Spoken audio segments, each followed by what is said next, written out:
Hello, one person, whoever you are.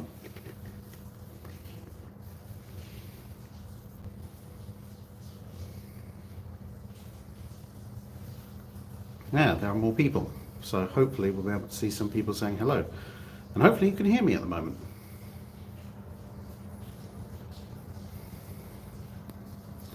Can anybody hear me? Are you out there? There we go.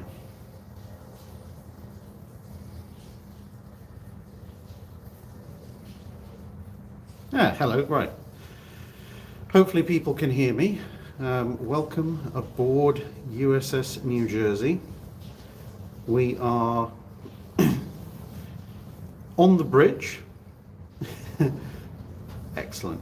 Yep. So we're on the bridge of USS New Jersey. As you can probably see just ahead of us, the caisson is in place and has sunk down almost all the way. I'm not going to say the entire way, but almost all the way.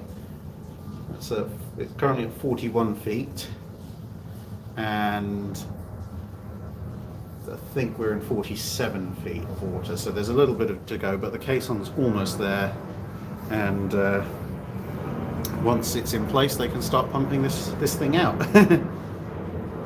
Apologies for the very loud aircraft noises, but we are under the flight path for Philadelphia International Airport, and the rocking is caused by the fact I'm actually standing on the same plate, so I'm just going to pan around. So yes, we are on the bridge. That is the conning tower. That is Vela Gulf.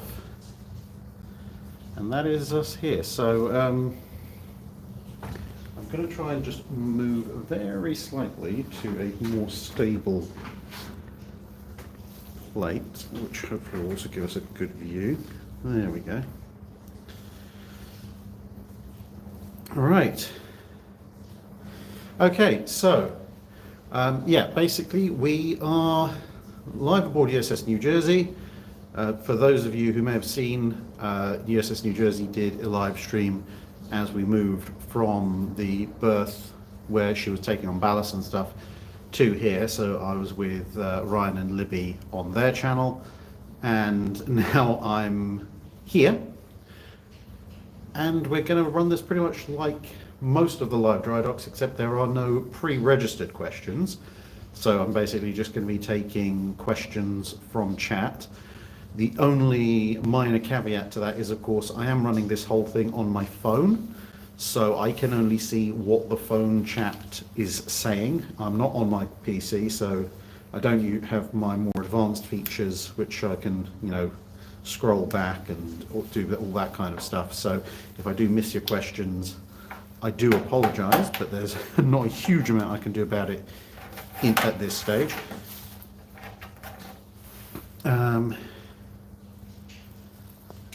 And of course, there we go. If any since we're doing this aboard New Jersey, any super chats, etc., that we get are going to be donated straight to the battleship to help pay for all of this dry docking. Yes, those are windscreen wipers. they need to keep the screens clear.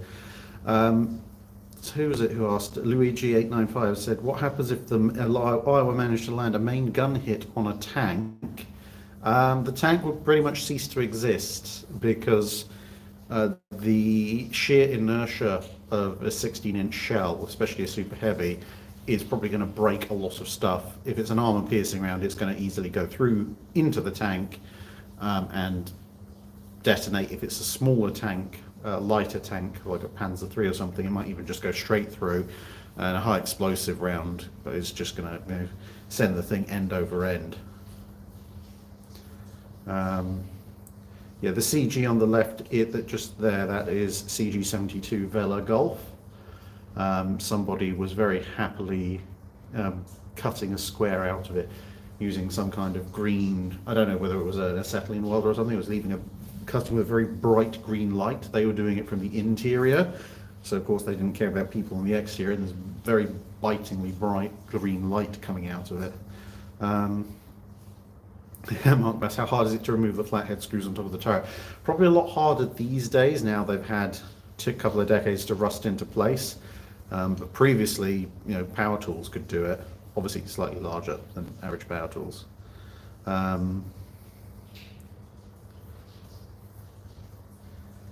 Yeah, the problem with the tethering and so forth, I don't actually have a laptop or anything with me.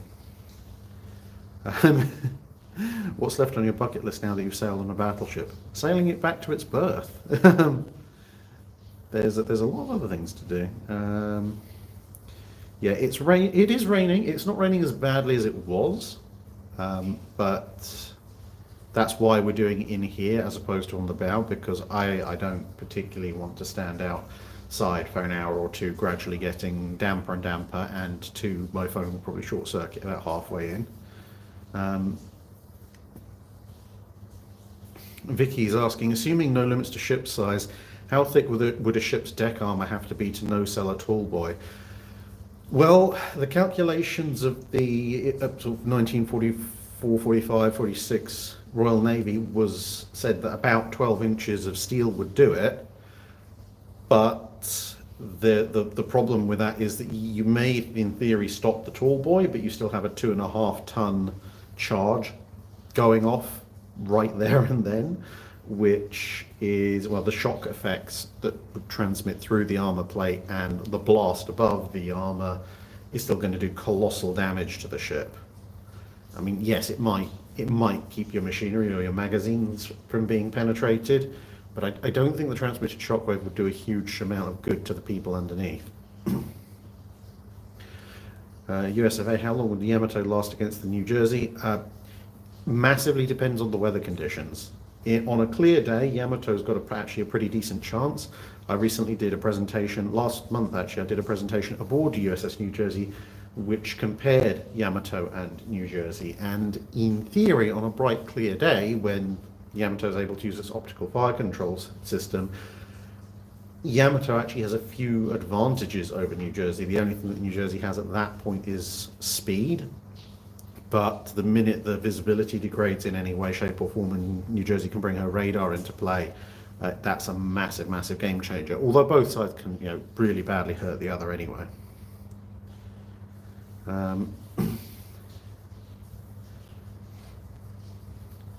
What's written on the window? Oh, okay, I will. The window, it says, current 8th of September 89. Slack water at 10:30, max current 0618 east at 1.5 knots. Bremerton. So I think that's the piloting instructions for the last time the ship visited Puget Sound.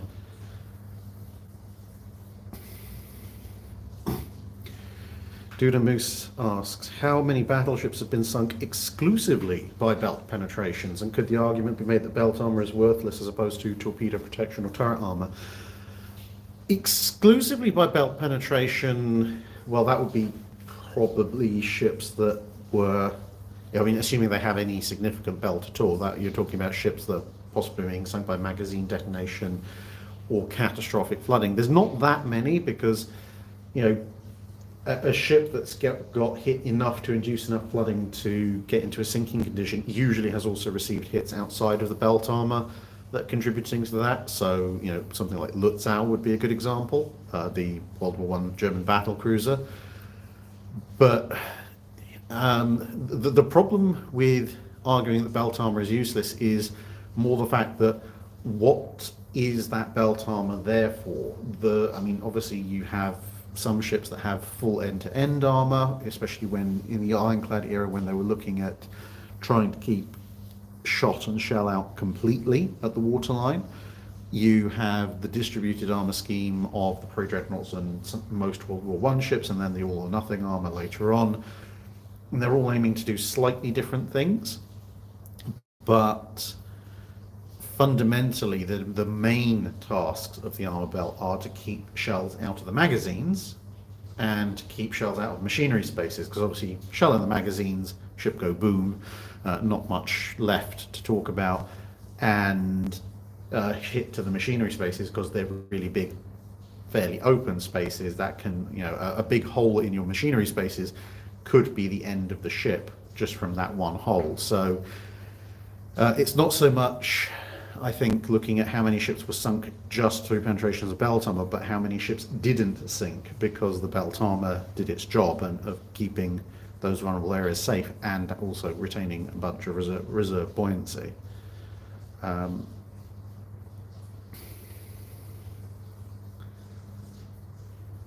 Are they going to drain the ballast water into the dock or into the river? I think the pumps are going to discharge the ballast water into the dry dock rather than run it across into the river, because that would just involve extra long hoses, and there's plenty of pump capacity here in this dock.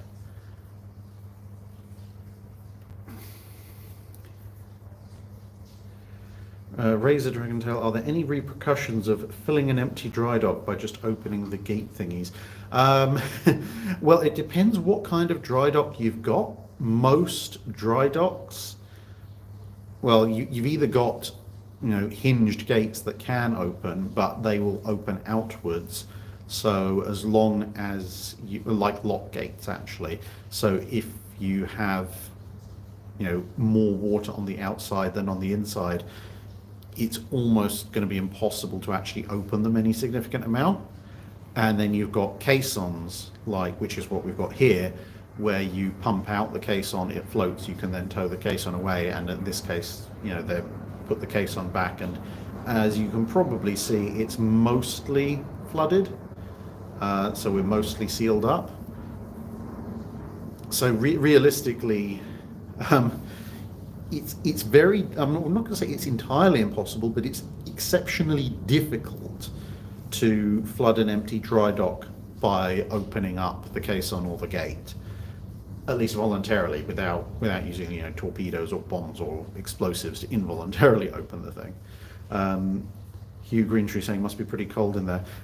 It is actually pretty chilly. It's been chilly all day. It's not quite so cold here on the bridge, but that's a relative term. I actually had a really cool trench coat that I wanted to wear for the entry into the dry dock, but it's just too cold, so I kept my nice insulated jacket on instead. Walter Malon, is the US Navy involved in this dry dock? I don't believe so. That's probably a question that's better for Ryan, but as far as I'm aware, outside of it's a former Navy ship, this part of the Philadelphia Navy Yard is privately run, and of course the ship is a museum ship, although NAVC does have an office literally just to our left, which they were watching the ship come in via.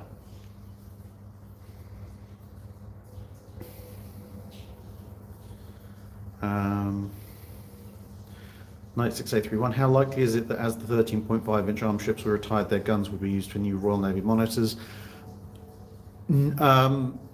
If the Royal Navy had been building monitors in the 1920s, well, obviously Erebus and Terror have 15-inch guns. But if the Royal Navy, for whatever reason, needed to build a bunch of new monitors in the 1920s, then potentially they would have armed them with 13.5-inch guns. The problem is that, well, it was the early interwar period, so no one really was doing so. And by the time you get to a stage, perhaps in the late 1930s, where you might want to start, rush building monitors for heavy gunfire support, you've got the larger problem of the fact that the Royal Navy stopped producing 13.5-inch shells well over a decade ago. So the ammunition, the shells on the charges just aren't there anymore. So in theory, great. In practice, not so great, because you'd have to restart an obsolete shell and charge production line.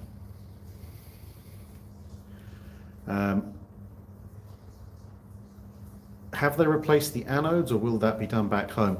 They are planning on replacing the cathodic protection system, because the one that's on here at the moment is a saltwater cathodic protection system with zinc blocks.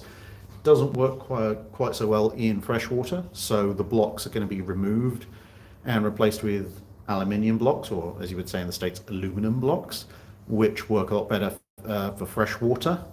And then Ryan was saying that the zinc blocks will be sold off for as souvenirs.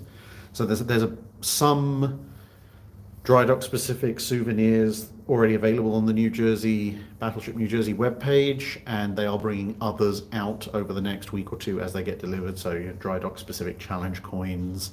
Obviously, they can only sell the zinc cathodes when, or anodes, when they actually take them off the ship, which won't be for a few more weeks. Yeah, I am going to have to recalculate well, I know the range, but when I get home, I'm going to have to sit down with Google Maps and recalculate where the shells would land now that New Jersey's in a different orientation. I don't know where exactly they are, where they'd hit at the moment, but I can work that out in a few days' time. How heavy is one of the 16-inch shells? Well, the actual like proper ones are 2,700 pounds.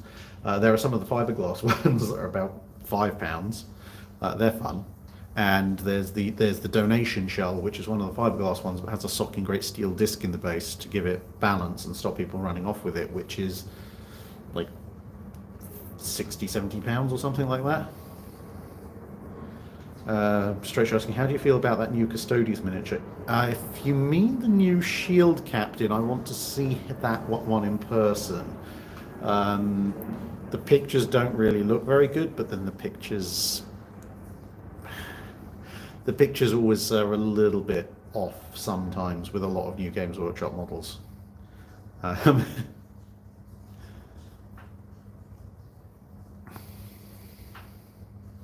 Mike Lima asks, what if 10th Destroyer Flotilla circa the Battle of Ushant joined Taffy 3 at Samar? How much worse is it for Center Force?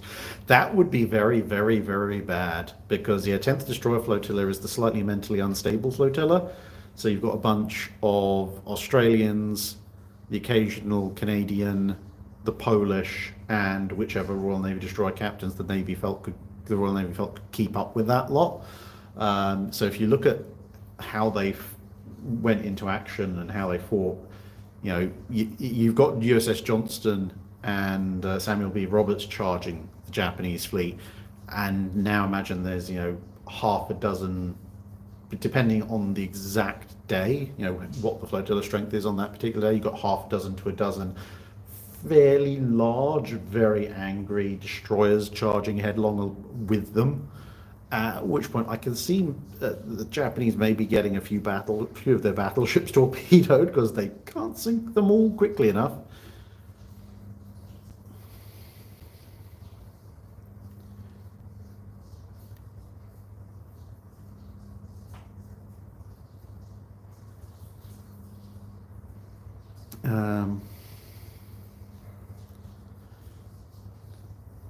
Captain Seaforth, did anyone ever try and Grand Slam proof a battleship? No, because the point of Grand Slam wasn't actually to hit the target. The point of Grand Slam was to hit the ground near the target and create seismic shockwaves that would destroy the target, which is why it also went by the name of Earthquake Bomb in World War II. I mean, dropping a Grand Slam in close proximity to a ship and then having it detonate, 30 foot down probably isn't going to do brilliant things to a ship, but no one was going to be trying that anytime soon, so no one bothered to design against it, if you even can, which is questionable at best. Dareth 1877. Yeah, the rain is an interesting one. It threatened to rain, but it didn't rain during our entire transit here, and whilst we were being moved into the dock. It only started raining literally within moments of deciding to end the Battleship New Jersey live stream as we'd come to a full and complete stop. And then it's been raining pretty much ever since.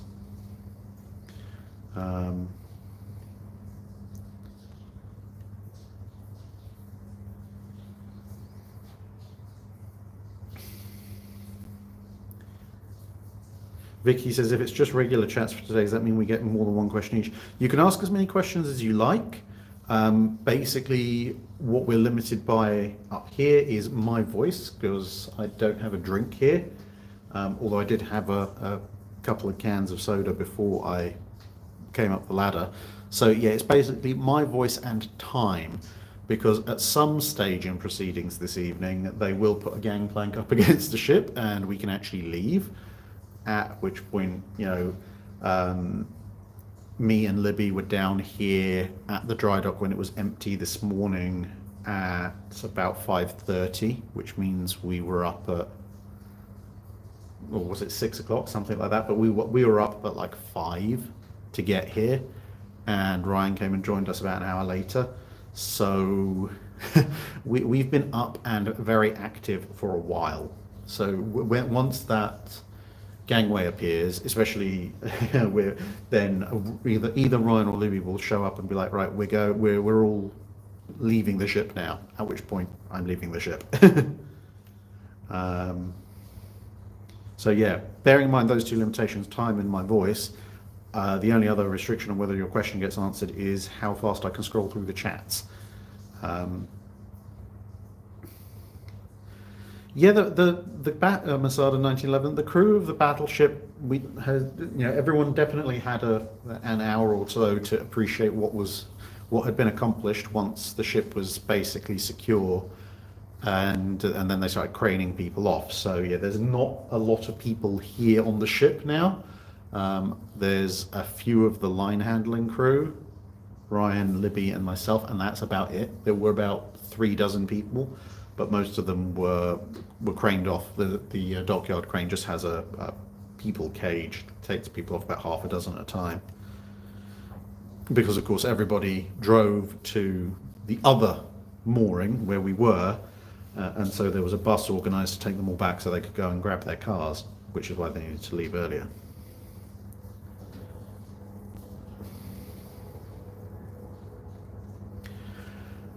Kraken Aerospace, what's the worst example of an anti-aircraft that you can think of on a post-1930 design battleship?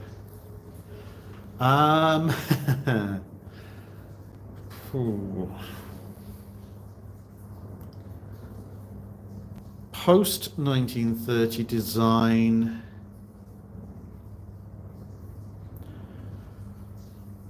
depending on the day, potentially the Littorios, because they don't, the biggest anti-aircraft gun they have is the 90mm, and they have those in a bunch of single mounts, and those mounts tend to break a lot. So they don't have quite the same range or hitting power as a 4.5, a 5, a 5.25, etc. And there's a good chance a good chunk of them might not work at any given time. So, the Littorio's long-range anti-aircraft fire could be quite lackluster. But then, of course, you get to medium close range, and that's really difficult because, of course, everybody in the 1930s is going, well, we'll have some machine guns and maybe a few autocannon, usually fairly small ones, and then everyone kind of adapts very quickly to adopting 20, 25, 37, 40 mil guns in various profusions, although obviously not all light autocannon are created equal.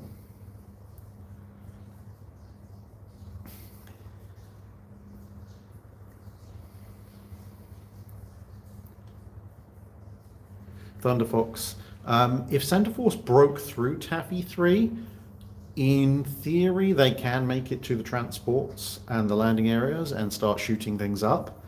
The problem they're going to have is that eventually they're going to run into one or more of the old battleships of 7th Fleet, or the fast battleships under Admiral Lee, or the strike aircraft of Halsey's fast carrier group, or one, or more than one of those things.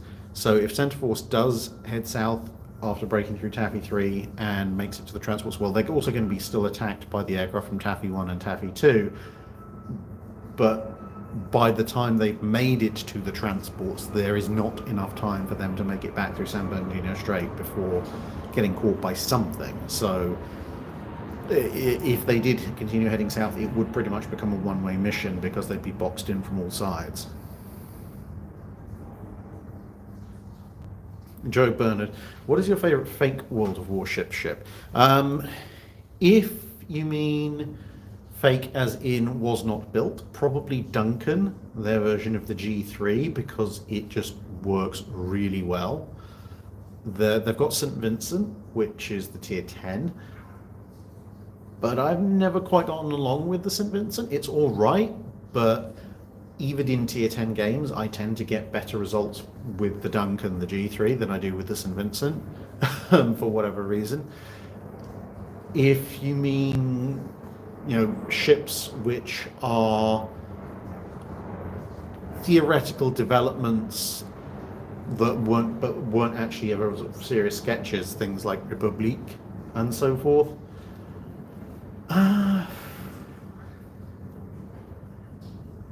Probably Georgia, the ultra fast ultra fast Iowa variant with twin 18-inch guns. That's quite fun, just charging around at ridiculously high speed with a secondary build.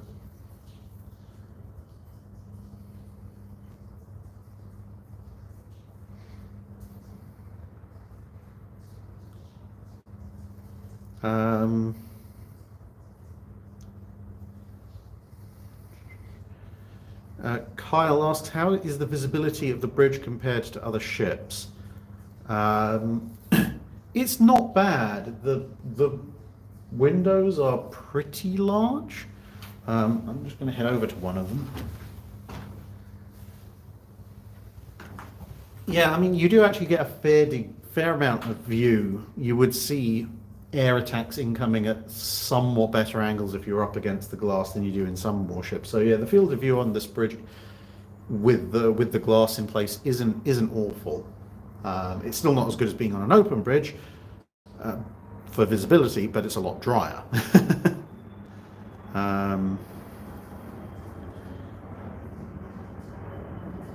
The funny thing is, I've actually been on some destroyers that have worse visibility, mostly to do with the height of the viewing area, whether that be a window or a viewing portal, I guess, and just without glass.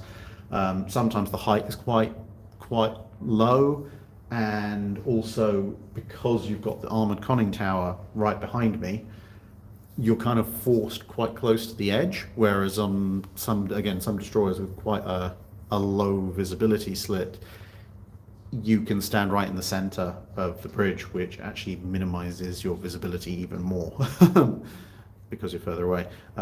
Walter Malon says, what's your opinion on the container ship hitting the bridge in Boston? See, now this is one of the really weird things in that is a disaster which is probably going to be up there with things like Challenger for being one of the engineering disasters that get studied by engineering students during their degree courses for the next half century. Challenger being the one that I did my second year, one of my second year dissertation documents on. But the slightly weird thing about it is that obviously I trained as a civil engineer. I then professionally specialized mostly in highways, transportation and transportation infrastructure, like large road bridges. And then, of course, moved over into the naval and maritime field. So it's kind of a perfect confluence of general events that I have a professional competence in. I can comment on both the bridge itself and some factors about the ship handling. However, I'm not going to start talking about it generally on live stream because one, I'm still gathering information. I have some pretty good ideas of what I think happened and why. And I probably will release a video next week with some initial thoughts. but I still do want to, gather a few additional bits of information, have a closer look at some of the pictures, and of course, because this happened while I was on my way here, I've only seen the footage on my phone. So, small screen stuff. I want to be able to see it on a big screen at home and be able to analyze it fully, especially the way the ship and the bridge interacted during the 4 seconds or so between initial impact and the collapse, before I make any well, not necessarily even definitive, but best guess estimates, because of course for all the fact I have the relevant knowledge in theory, I'm not there and I'm not looking at everything, which other people would be. But nonetheless, further thoughts to come in about a week. 96831, how reasonable is that even if the Edinburgh subclass were 12 to 15,000 tons, the quadruple turret might not work? Well, the quadruple turret worked. The quadruple 6-inch turret that was supposed to initially go on Edinburgh and Belfast did work. There wasn't anything fundamentally wrong with it. It didn't have, poor training, poor aiming, gun jams, this kind of thing. The problem that they had was simply rate of fire. They could not get all of the guns firing quickly enough in a quadruple turret such that the rounds per minute exceeded that of the triple.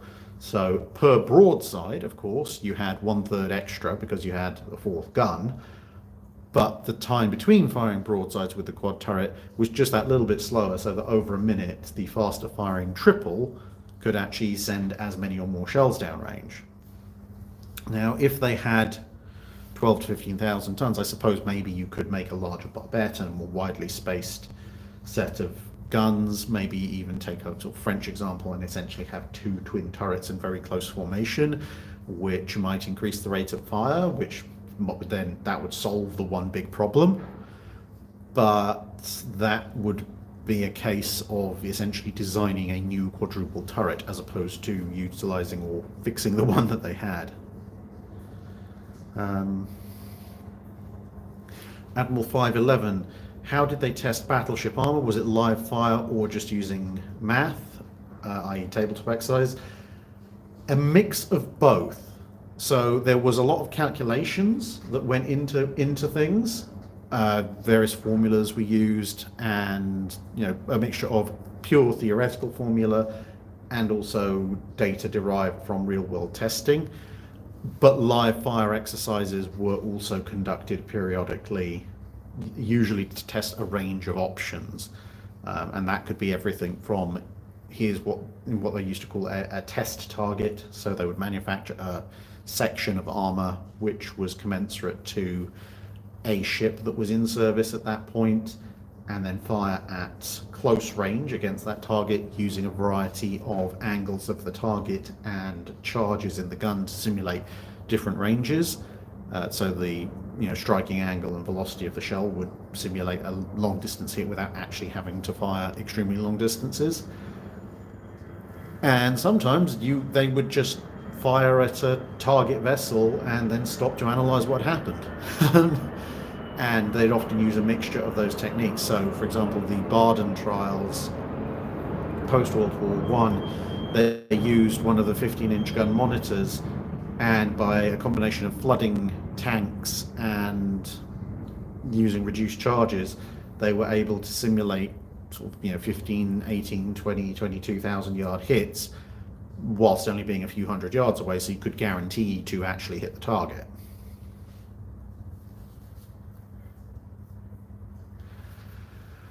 Captain Recht asks, would New Jersey be as susceptible to a limpet mine attack compared to what disabled Tirpitz? Well, if by the limpet mines you mean the X-craft, where they're just dumping 2-ton blocks of explosive underneath,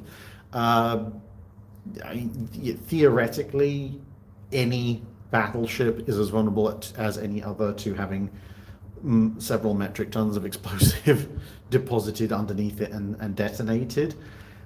A lot of it is going to depend on exactly where the ship, those limpet mines are relative to the ship.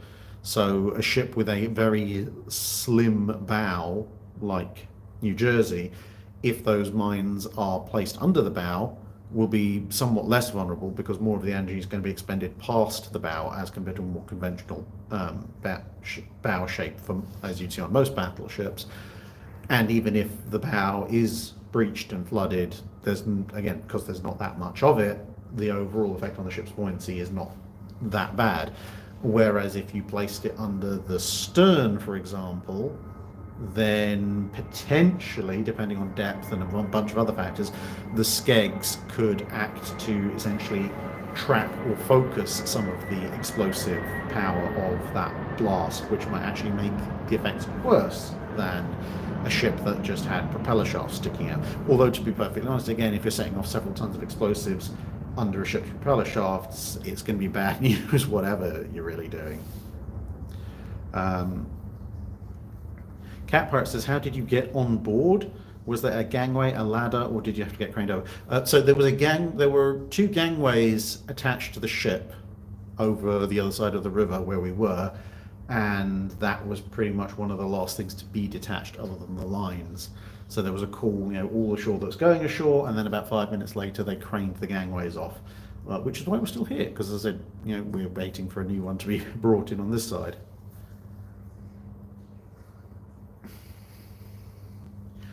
And in JB Pirates, how's the experience on New Jersey versus visiting other battleships? Well, as I said, every battleship that I've visited so far has told its story in a slightly different way, and I haven't been disappointed by the way any battleship has exhibited itself. They've all been very interesting, and 99.5% of all the crew and docents and curators that I've met have all been really, really nice and welcoming. But on the other hand, New Jersey has just moved with me aboard, which none of the other battleships apart from Texas have moved recently or are likely to move in the near future. And New Jersey could permit me to be aboard by invitation, because there are still a lot of health and safety restrictions to being on board during a move like this. She was, after all, a dead weight, but not quite as many concerns as with something like Texas. So yeah, and of course, I've been almost everywhere there is to be on this ship.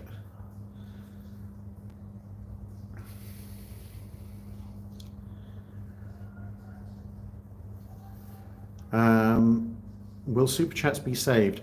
I think so. I hope so. I will go back over this live stream at some point in the future, and if there are any Super Chats that I missed, I will note them down for the next live stream, which will be back in the UK. Nero Lynchin, what was the system behind the naming of British aircraft carriers? Yeah, it was a little random. So obviously you've got Hermes, which winged messenger. There's already an association with flight going on there, but also a previous Hermes was a test ship at one point. Ark Royal was just a resurrection of a really old name. There hadn't been an Ark Royal in the Navy for ages, but Ark, carrier of things. It's now a carrier of aircraft. I suspect that's pretty much the line of thinking they were going down. Eagle, again, Eagle was a long-standing Royal Navy name, but it had associations with flight because it's a bird. Quite where Argus came in, I'm not entirely sure, but there you go. And then it kind of goes a little bit skew because you've got Courageous, Glorious, and Furious, but they are not chosen names for aircraft carriers. That's the names of the ships that were converted to aircraft carriers.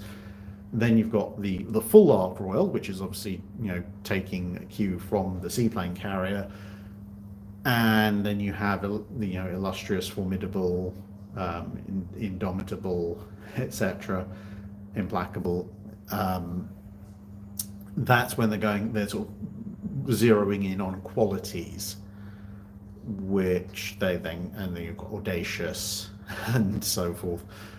And then they kind of abandoned that again in the Cold War period. Yeah, that it's the thing is we've just got a big pool of generic capital ship names, and that used to be fine because capital ships were battleships, and then now you got capital ships being both battleships and aircraft carriers, and then just aircraft carriers. So it's all a little bit all over the place.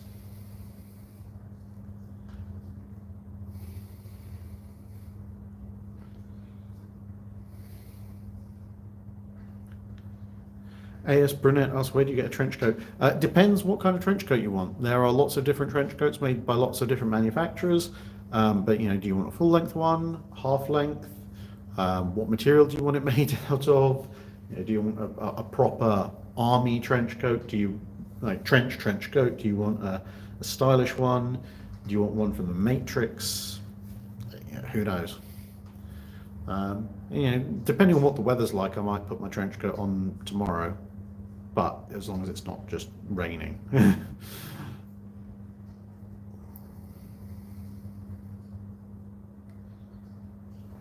Admiral 511, thoughts on Ticonderoga decommissionings? I don't really follow. I mean, I keep up to date with what's going on in modern navies. I don't go into it in the same level of detail that I go into with the historical navies. So that, as far as I am aware, within my relatively limited experience with things like the Ticonderogas, there are, in principle, good reasons for trying to retain some of them. In principle, the idea of hulls, hulls in the Navy where the Navy needs hulls, but in practice they are quite old ships, and keeping an old high maintenance ship in service may end up eating up money that you could use to get a newer, less high maintenance vessel that maybe has better capabilities. But there's not a huge amount I can really say about that because it's beyond the scope of the channel, and I'm just I couldn't put my hands up and claim any particular knowledge on that part. Choros asks, did Floppy the dog get to come with you? No. Unfortunately, poor old Floppy the dog is probably going to remain in the UK because honestly I cannot see him getting on well with any kind of international transportation solution. He's too big to actually come on the plane. In the cabin. Some people who have small dogs take them in carriers, buy them a seat. Floppy is too big for that and wouldn't stay.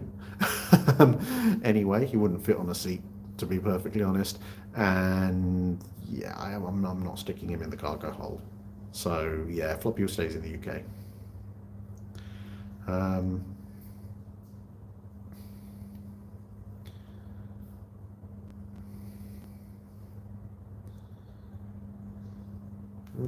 What's the name of the ship on the right? That is the Charles L.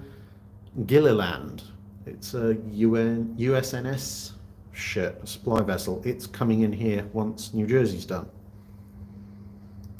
Ketchup Doc, if you could choose the color paint, what color would you paint New Jersey? Great White Fleet colors.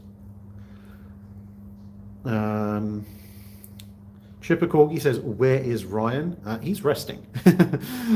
He's had a very, very long day. I mean, him, myself, and Libby were obviously doing the live stream while we were moving downriver together.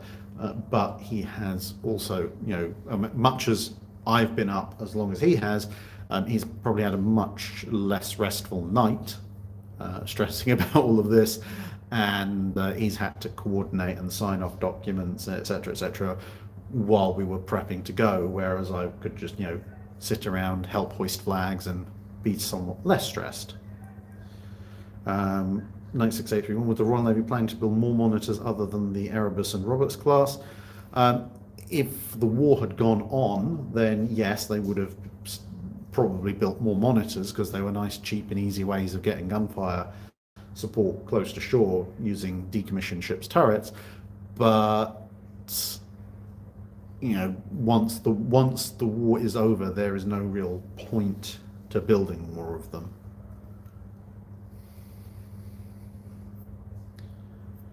I'm back. Paul says I'm back in Jersey. Well, technically, at the moment, we're in Pennsylvania. New Jersey's over the river, but yes, I'm here, and I will be here until tomorrow evening when I fly home.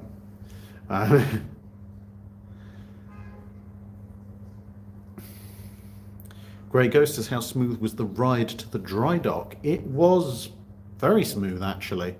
There was a very, very, very slight movement when a big cargo ship came past, but it was only doing about 10 knots and it had a bulbous bow, so there wasn't a huge amount of wake. We just felt a very slight shift.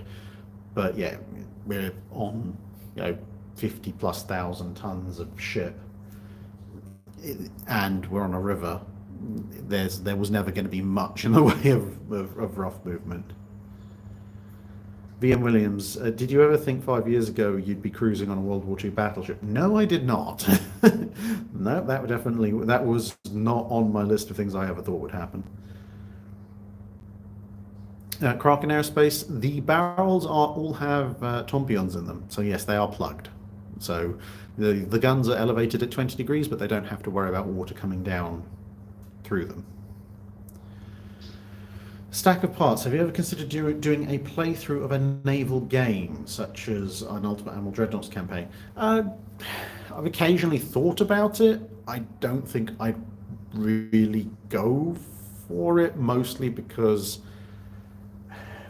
those kinds of things, if you're doing full-on naval campaign games like Ultimate Admiral Dreadnoughts or Rule the Waves, I tend to I can sit there and spend half an hour or an hour fine-tuning a ship design, but then advancing through the rest of the turns, I'm just like, yeah, keep going, whatever. Oh, new technological development. Let's go and design another ship, or redesign a ship, or refit a ship.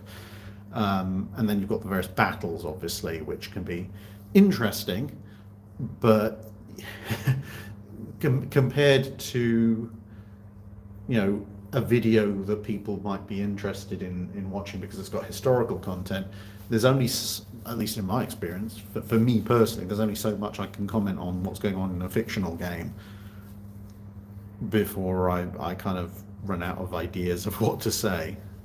I could narrate over a World of Warships game, that would be over fairly quickly, and people can laugh at my insane aggression levels in that game. But yeah, big campaign stuff, I don't know if I'm cut out for that. If Vanguard was saved instead of Belfast, where would she be placed? Probably in the London pool, which is where Belfast is. It's pretty much about the best place you could have in the UK for a museum ship. Portsmouth is good, don't get me wrong, but there's just so many more people in London. And Belfast is actually, it's within the limits of the actual city of London, the square mile, just about. So it is pretty close to the heart of London. Rene, both, how much ballast is there approximately?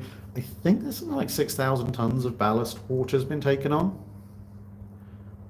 Something along those lines.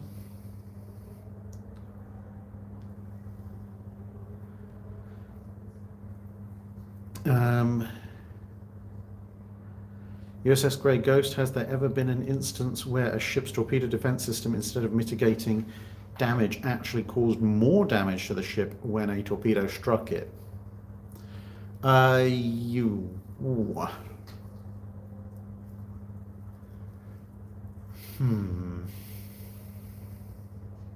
have been instances where torpedo defense systems have failed in unexpected ways, so they've done more damage, more damage has been inflicted on the ship than was expected. But in terms of, the torpedo defense system actively causing more damage to the ship than if the ship just had a, hull plating, no, I don't think so, because almost any torpedo defense system is going to bleed away at least some of the energy from the explosive. You'd have to almost purposefully design a torpedo defense system to sink the ship to get it to amplify the effects of an explosion rather than just be really that poor at mitigating them.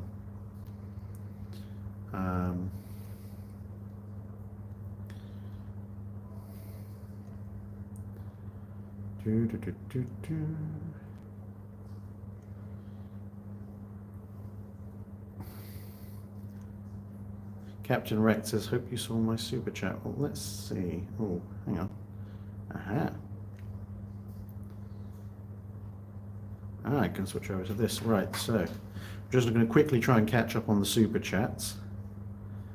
Yes, the limpet mine attack one, I did see Captain Wrecked. I did answer that already. Nosdormu89 asks, why were weapon ranges measured in yards and not in feet or meters? It wasn't measured in feet because, well, by the time anyone was actually measuring particularly long distances, feet would have just been stupidly large numbers. You know, multiply everything by 3 compared to yards. Meters, well, most of the time, I mean, the metric system was a thing, but, you know, for the majority of the period where measuring gun ranges in yards was actually a relevant metric, you have either Britain and the United States having the largest navies in the world, therefore being the ones who are going to do most of those measures and calculations and publications. And both of them during that period worked in yards, not meters.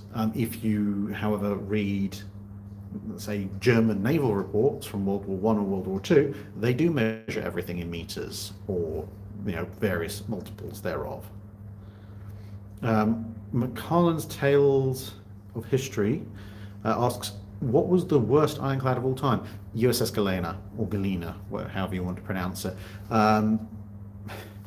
There are a long history of terrible ironclads, but Galena stands out to me, at least, in terms of being just armored enough that people sent her into circumstances where she would be shot at by guns powerful enough that she really needed armor, but not armored enough for that armor to actually be worth having. So she ended up being put into situations that an unarmored ship wouldn't be sent into, but her armor didn't actually afford her much more protection than an unarmored ship, and so she got really badly shot up. Ultimately, they took the armor off, and she actually had a relatively successful career as a conventionally built vessel. So yeah, there have been poorly designed ironclads, and you know, HMS Captain's a good contender there as well for just, you know, falling over in a storm. But there's, you know, Galena as the only real ironclad of any significant size that has the distinction of it's so bad they turned it back into an unarmored ship, and it was better in that role. You know, you can make the argument, of course, that Galena was a very early, almost prototype ironclad, which is entirely fair. There are reasons for why she was so terrible, but it doesn't really change the fact that she was terrible. Captain Rex says, have you tried the Game Destroyer U-Boat Hunter? No, I have not, unfortunately. I haven't really had the time to play long-form games like that outside of a few limited ones. And weird as it might sound, outside of very arcadey stuff, I spend so much time reading about naval history for, you know, for work and for fun, that if I want to sit back and relax into a game for escapism purposes, then I'm probably going to do something completely different. DJ Medeiros asks, who would win in an engagement between the World War I US Atlantic Fleet and the German High Seas Fleet? Unfortunately, that's almost certainly going to be the German High Seas Fleet, because the US Atlantic Fleet in World War I does not have any battle cruisers. It doesn't really have any modern cruisers worth anything. There are some armored cruisers, some fairly powerful armored cruisers, but when I say modern cruisers, I'm talking about fast scouting cruisers. And the High Seas Fleet does have battle cruisers, and it does have scouting cruisers, fast scouting cruisers, and the German battle cruisers would be able to take out the US armored cruisers relatively easily.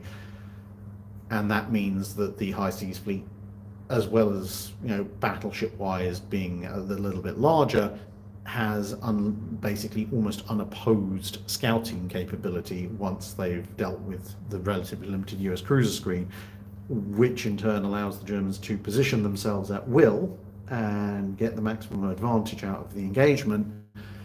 Plus they've got the battle cruisers themselves. That's an additional capital ship multiplier.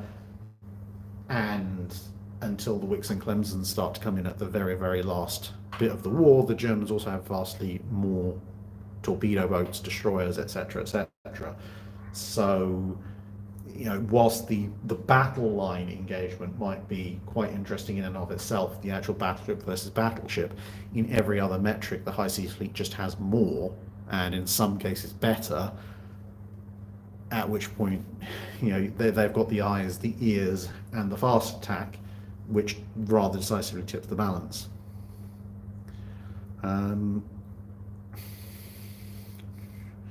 Mike Lima asks, if there was an Admiral-class HMCS Canada that helped sink Bismarck and became a museum ship in Halifax, would you fight to be her curator? Possibly. It would be moving country. I would definitely visit it many, many times. But yeah, without diverting off from naval history too much, my personal experience of working in any kind of corporate environment is that compared to working for yourself in a subject that you enjoy, I prefer the latter.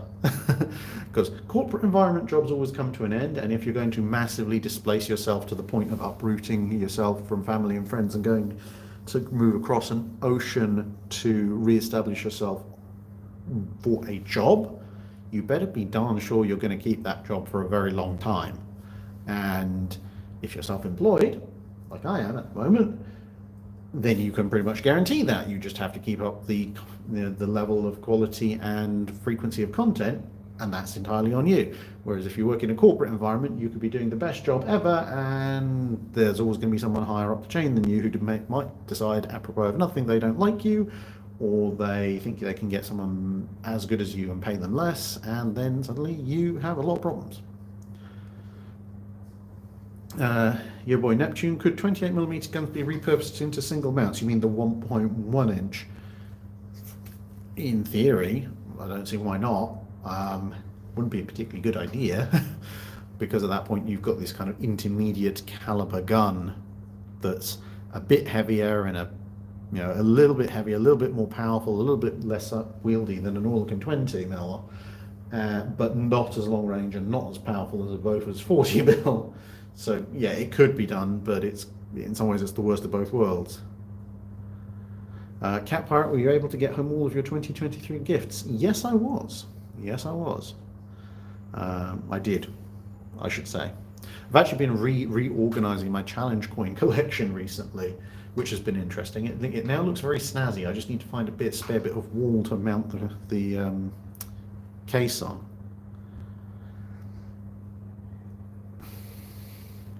Nero Linchen asks, if Graf Zeppelin had been completed, what was the carrier she would have been most comparable to, and how might she have performed in general?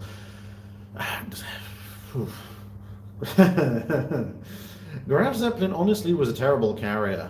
Much as I like to rail on the Hippers and the Bismarcks as being ridiculously inefficient, Graf Zeppelin was inefficiency par excellence.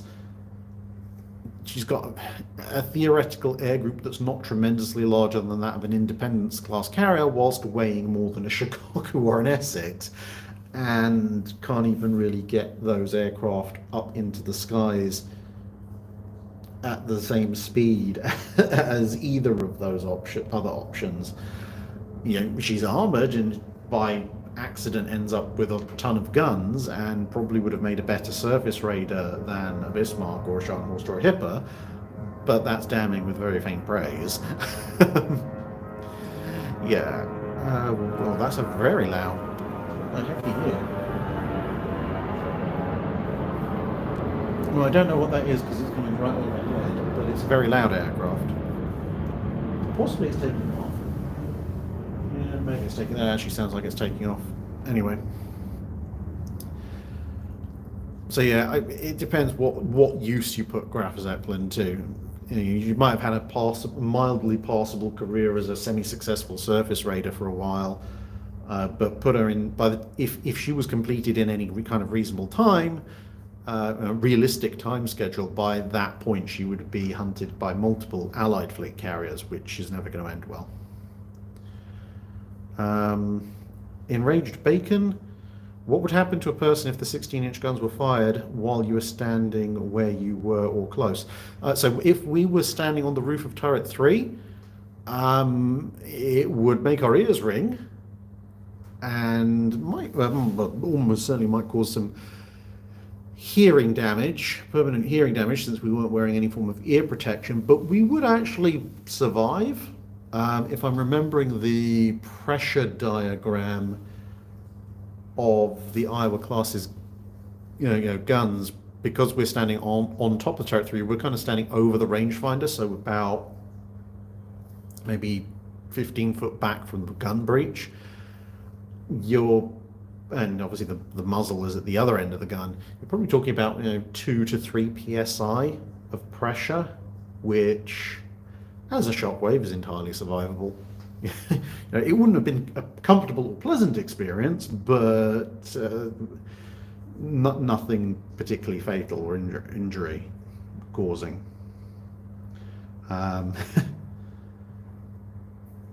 The thing is, with the pressure waves, it's very much a teardrop shape centered on where the point is at the muzzle of the gun.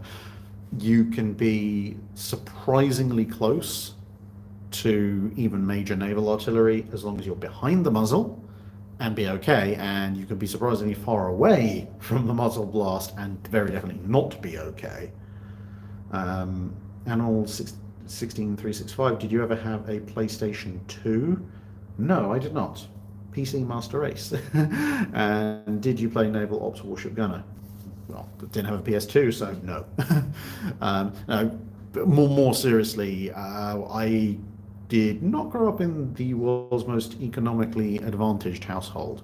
So there was a computer. If you wanted to play games, you had to compete with, my parents, who might need the computer for, actual educational purposes or work, well, not work, but paying bills and that kind of thing, and my 2 younger brothers, who also wanted turns on the computer. Looks like the caisson, incidentally, is almost pretty much hatching in place. It's now 44 foot, so it's not quite there, but the caisson is almost sealed. JB Flotsam, thoughts on the Canadian Navy changes from World War II to the end of Cold War and current status? Again, post 1950, not really my ballpark, unfortunately. So, I can tell you what the Canadian Navy did in World War II and the size it got to, but other than they cut it a lot, and they operated a couple of 1942 Light Fleet Carrier Program carriers for a while, and they experimented with a hydrofoil. Not a huge amount I could really tell you in detail about what the Canadian Navy did in the Cold War, I'm afraid.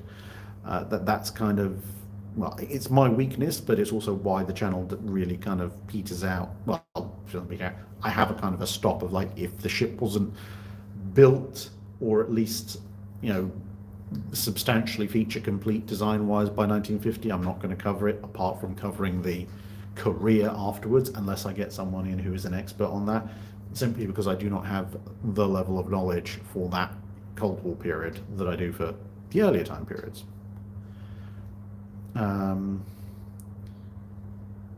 Galdir Yonai, the biggest boom in naval history that wasn't Crossroads or an ammunition ship blowing up in port?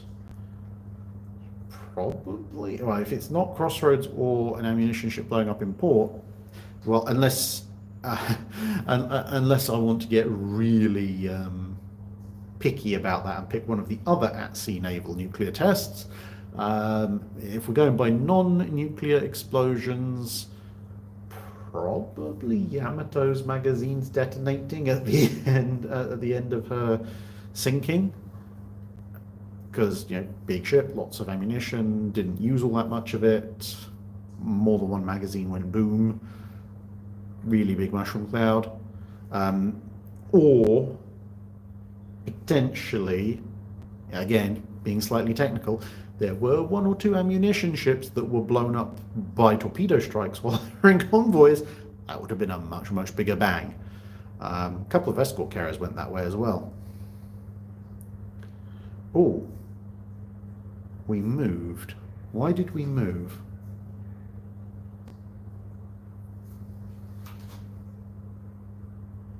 We're definitely doing... The ship's definitely doing something. Why are we doing that?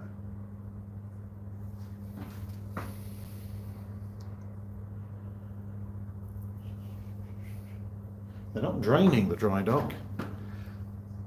I think they may be just adjusting our position with the lines.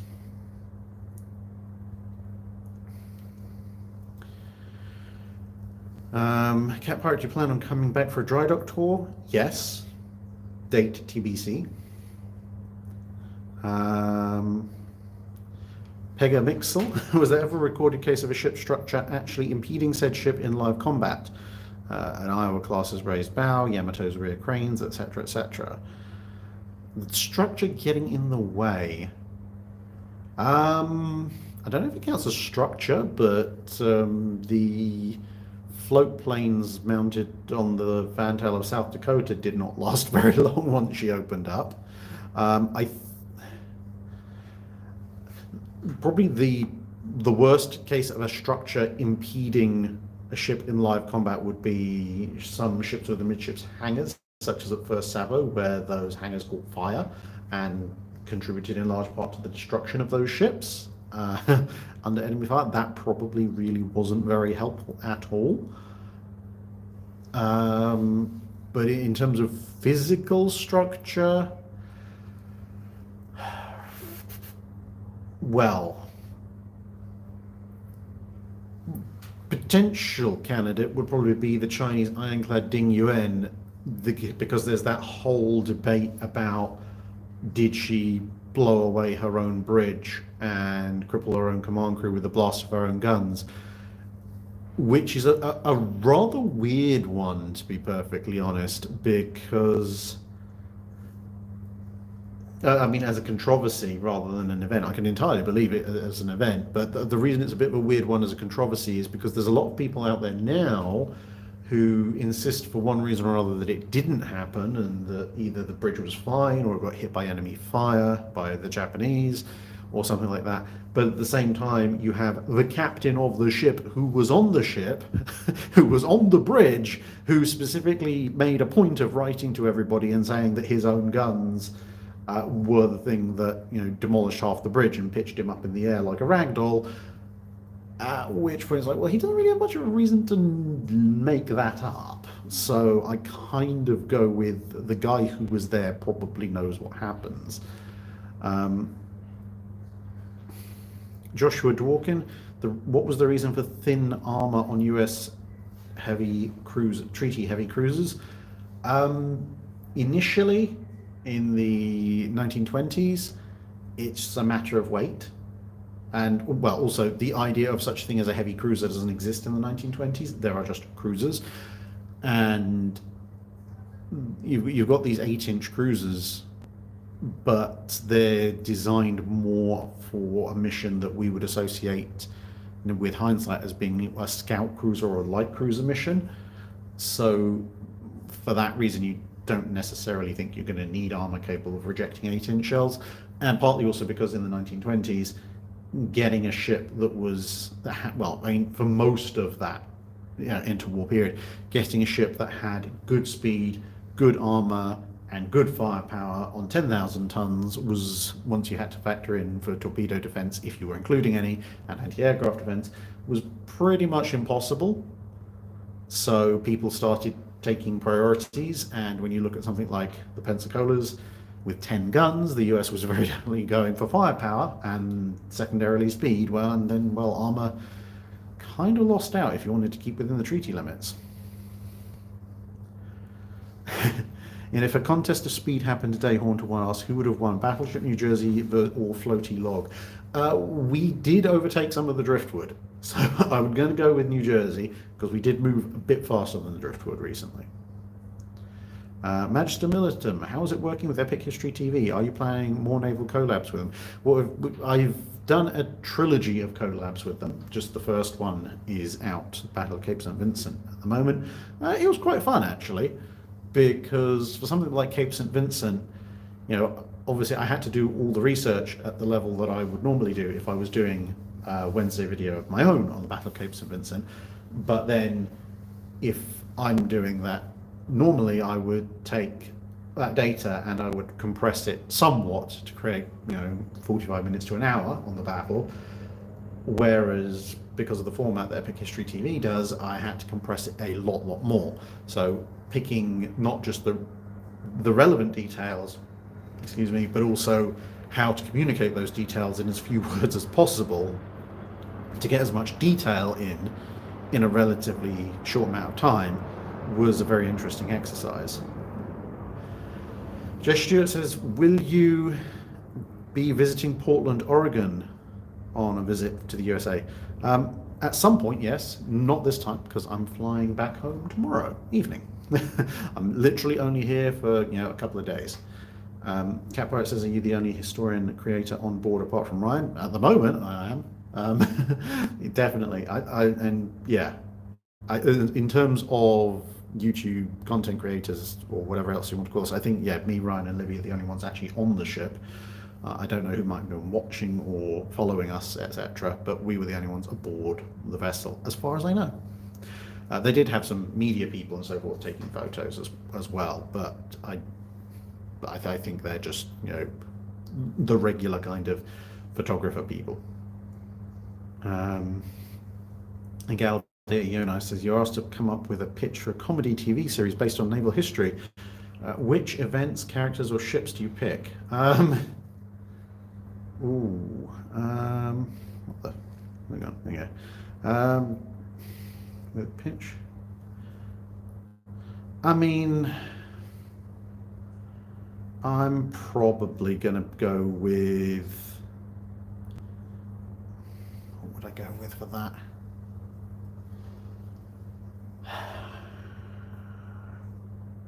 See, the problem is I'd be tempted to go for the late 19th century, the ironclad period, because there's so many mad and eclectic ships you could put in there. But a lot of the conflicts are very sparse and small. There's not really a Napoleonic Wars, World War I, World War II to put as a backdrop.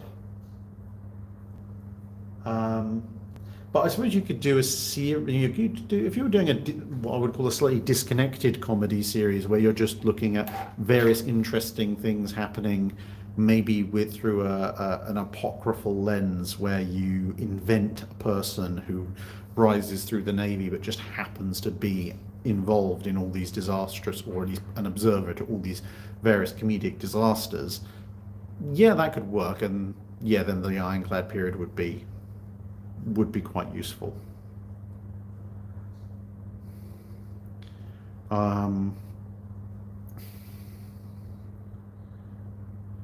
Timmy asks, no, Timmy. Orbital drop shock beats ask, are they draining? Well, I'm just going to move the camera over slightly. So we're going to look out this window, which also has that writing, I suspect, is from the ship's last trip to Puget Sound. And that's for two reasons. One, it means I can put the battery pack that's keeping the phone alive down rather than holding it. And two, unless I really mess things up and end up, ow, like that, end up kicking something. I can sit down for the first time in hours. Right, and then I'm going to very slightly move the camera so that I can read the feed. Oh, that feels so good. I'm just sitting on a very high seat. Are we draining? No, if anything, we are filling. because last time I checked we were at 44 feet. Well, we're not filling, but the caisson is continuing to sink, because last time I checked we were at 44 feet, the caisson's now at 45 feet, and as I mentioned, I think the last time I checked we're actually at 47 feet in the dry dock, so there's probably a couple of feet left to go, which I think is borne out. If you can see on the screen, you can see the walkway that the caisson is, that is on top of the caisson, involves a little sort of 2-foot step up from the quayside or the dry dock side, which indicates it's not quite flush yet.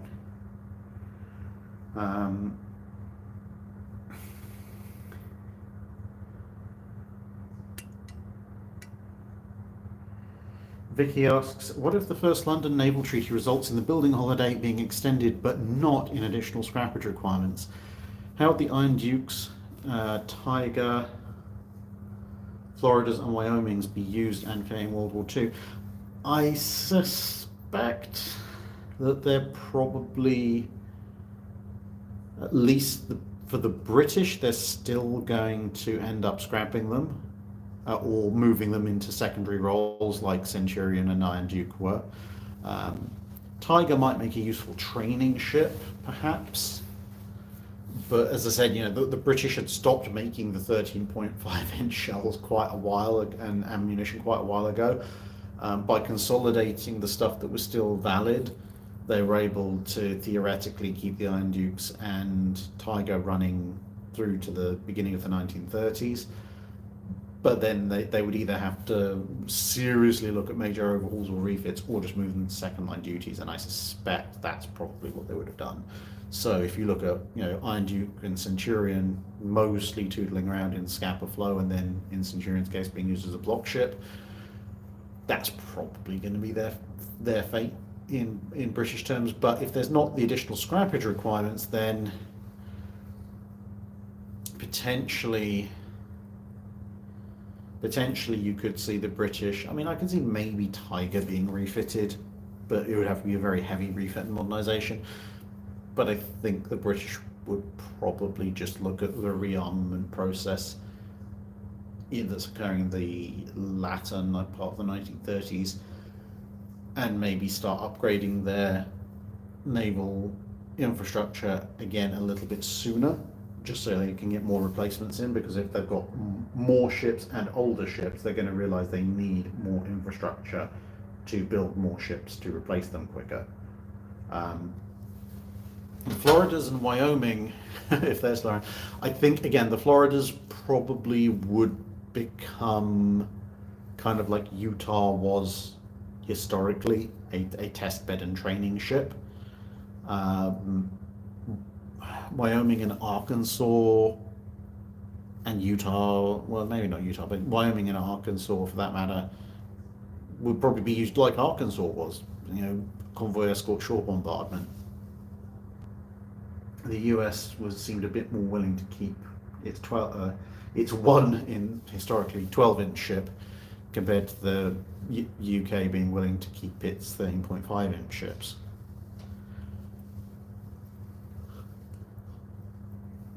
Sorry, I'm a bit tired. That was a yawn.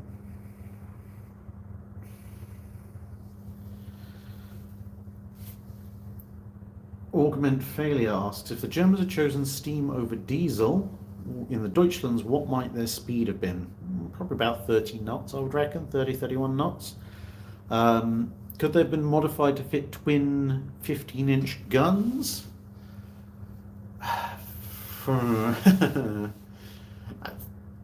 Probably not. In theory, yes, you probably could squeeze a pair of twin 15-inch turrets on those ships, but you would essentially be building almost brand new ships. Because you've got the general rule of thumb of, for a given design, take off a gun, add 2 inches, and it's roughly speaking within the realms of reasonable possibility, but that gives you twin 13-inch. If you want to go to twin 15s, you're looking, especially with these slightly smaller guns on the Deutschlands compared to the long barrels on the Scharnhorsts, you're going to be looking at some very major sacrifices or changes, basically, essentially probably chopping the stern and the bow off and putting a new bow and stern on, at which point are you really upgrading the ship, or using its core to build a brand new ship around it. With the Scharnhorst, it's a slightly different matter because they've got bigger and heavier gun turrets in the first place, and they didn't necessarily design them for an easy upgrade capability, but they looked at the design having twin 15-inch, and they eventually went with the 1111 for political reasons, but it meant the hull was much better suited for adaptation. And even then, with Gneisenau, they still were looking at having to put an extra 50 foot of bow on. What's the weather like? Cold and damp, although it does appear to have finally stopped raining, which is nice. Are Libyan Rhines still around the ship? Well, I hope so, otherwise I'm stuck.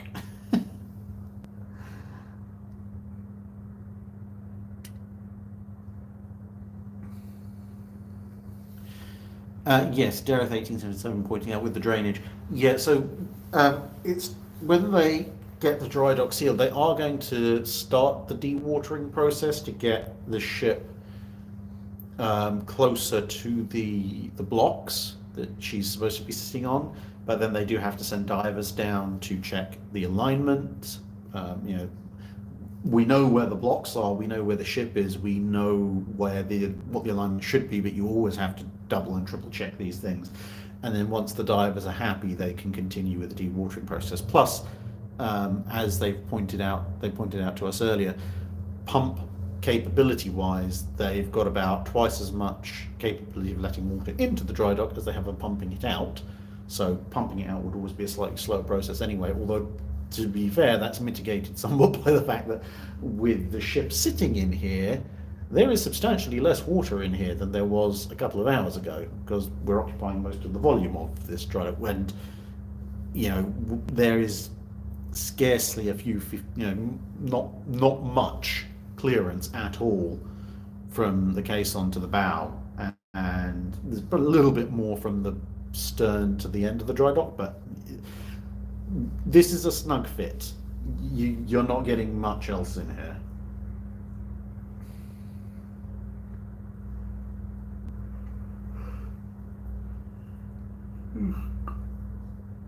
Shocked. Is New Jersey returning to service with the fleet? No, she's just getting essentially a below the waterline strip down, hull check, plating patch where necessary, if necessary, maybe dealing with a couple of minor leaks. If again, I think the Ryan was saying one of the propeller shafts needs a little bit more packing or needs the packing renewed. But once that's done and the underside's been resprayed, she's heading back to Camden.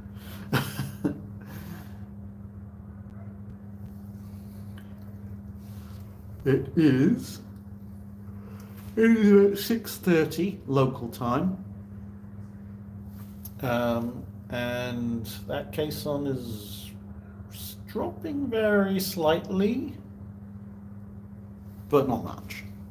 There's probably about 1.5 feet now. We're certainly looking at the size of the dry dock. They either haven't started pumping it out, or if they have, it's a very, very minor amount. But they were running the pumps earlier while the caisson was being moved into position. I think we'd hear the pumps going, the pump houses going, if they did. These grey, just in the bottom centre of the picture, these kind of half-height grey metal roof buildings, those are the pump houses, or the main pump houses.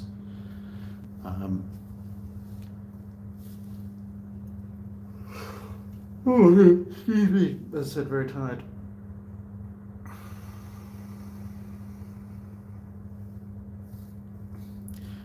Megascrow asking if you're in the dry dock, how's it moving? So we've got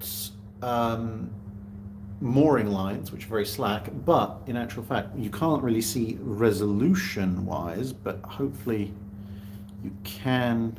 Can you see? I'm just trying to work out what the camera can see versus. No, I'm going to leave that.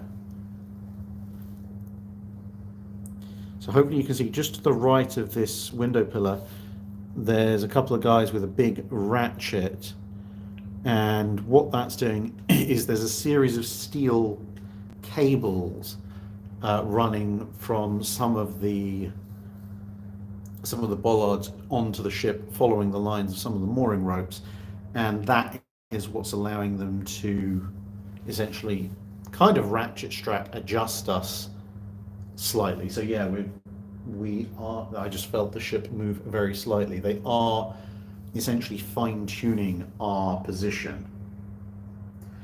So yeah, you can see the lines, the rope lines, pretty easily. They're all a little bit slack now because that's what they were using. While for the most part, some of them are a little taut, but for the most part, most of those rope lines were being used to help guard us in. But there's some very thin steel cabling, which is almost impossible for me to see. I know looking for where the ratchets are, and I can just about follow it, but it is still there.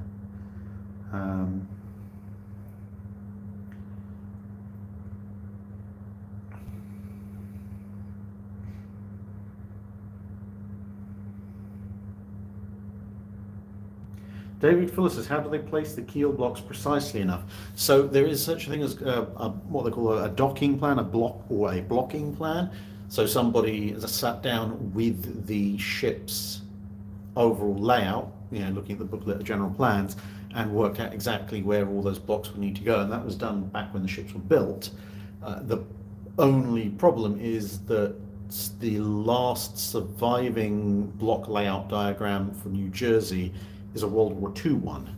Now, admittedly, the hull hasn't been changed since World War II, but some of the additional weights and points of balance that have been added or taken away from the ship, like the missile launchers and the removal of the aft 4 5-inch turrets and the addition of that horrific radio Christmas tree up front, have all very slightly changed potentially where you might want to put certain blocks, but we do not have any diagrams for like the 1980s, for example.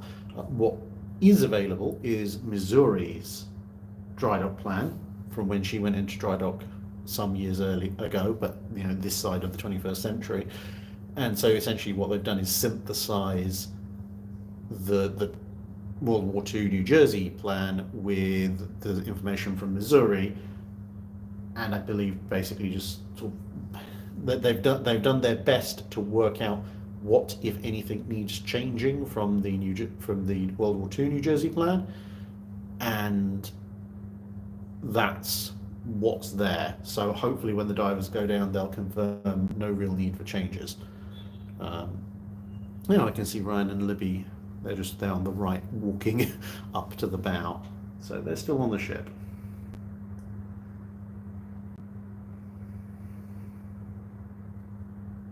Catherine says, need any food recommendations for Philly and Camden? Probably not, actually, because I have a distinct feeling we're just going to grab some fast food this evening and then sleep.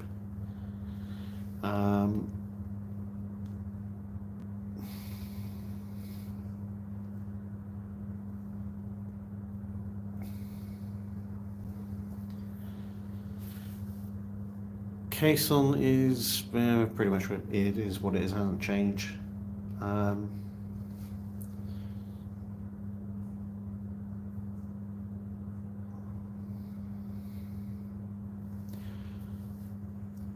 yeah, that was a definite movement. Yeah, basically the ship is being moved around in small little jerks as they are ratcheting these lines. So it's not a lot of movement. We're probably not moving more than a few inches one way or the other, but it's just enough for me to feel sitting here.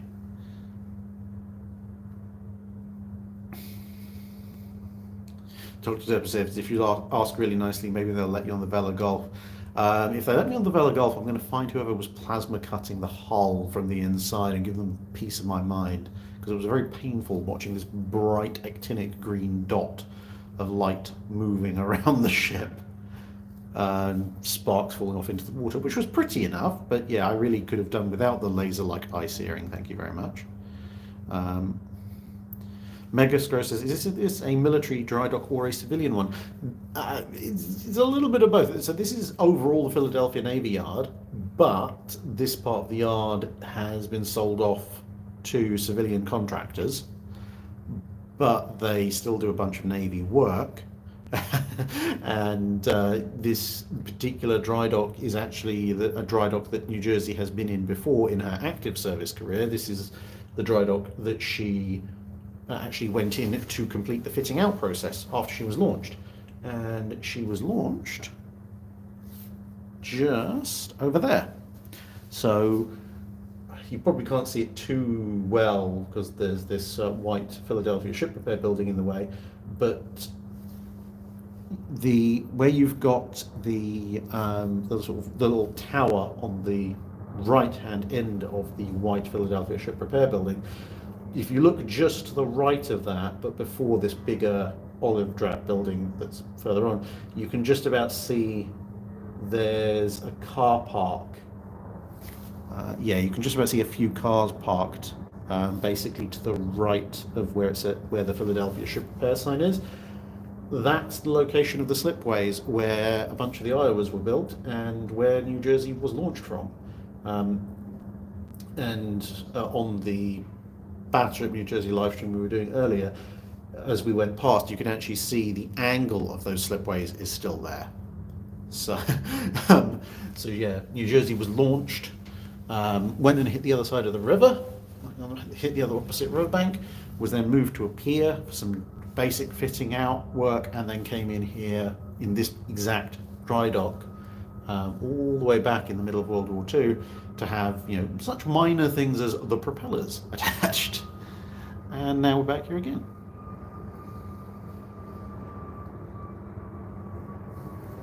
The ship to the right with the red, white and blue stripes on the funnel, I did mention that right at the top of the stream, but that's the Charles L. Gilliland. That is a US Navy, I believe, supply ship. It's USNS Charles L. Gilliland. And yeah, she is due to come in and I believe have her screws replaced once we're done.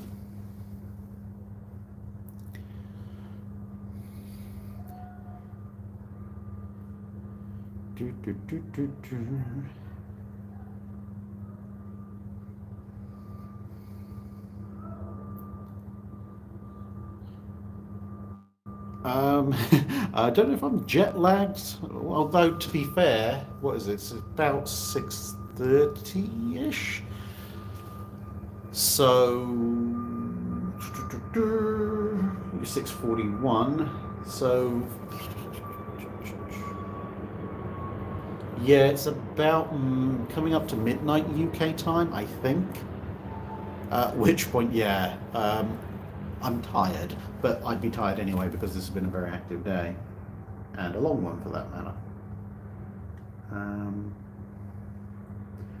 Lydia Mendez says, how's USS Olympia doing? So as far as I'm aware, Olympia is using a kind of little mobile caisson to do hull work, which is actually quite a smart thing to do.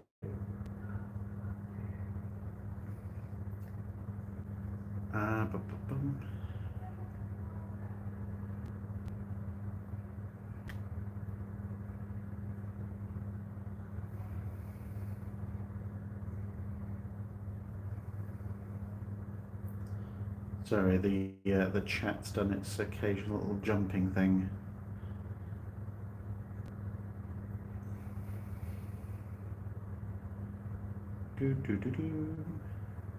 Yeah, so for those of you wondering what the heck I'm doing back in the US so soon after having come over in February, I was specifically invited to help document this particular movement. So as well as taking part in the live stream earlier, I have been taking various photos during the day, which I will amalgamate along with some of the other photos that have been taken to do a video about the dry docking in a little bit. Thank you very much for the legacy. Dylan Minet asks, are the guns staying at this angle during the dry docking? Yeah, because no one's going to take the massive wrench into the turrets that would be needed to lower them manually.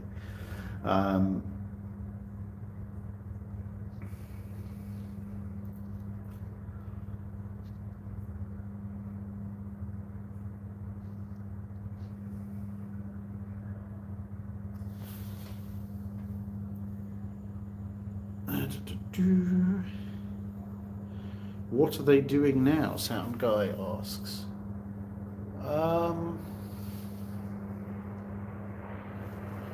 So there's a private jet coming over. I think they, from the looks of the fact that there's only really one guy left on the caisson, I think they basically decided that the caisson is locked in. They seem happy with that. They, on the left, you might be able to see they're slackening off some more of the mooring lines. That's the rope-based ones, at least. The guidance, the ratchet wires are still very much in place and under tension, and in fact they are moving. We're moving again, very slightly. There's a guy on the starboard side who is really going to town on his ratchet, which is hauling the bow around, and a guy on the left who seems to be letting the wire out on his side. So I think we're being moved to starboard very slightly.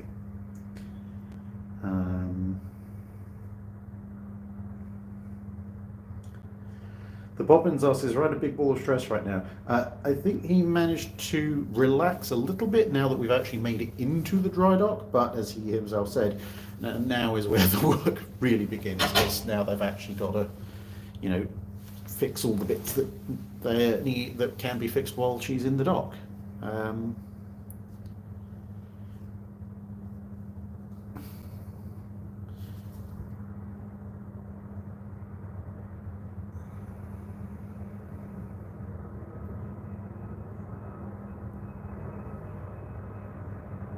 Vintage Car History says, how exciting was the experience for you?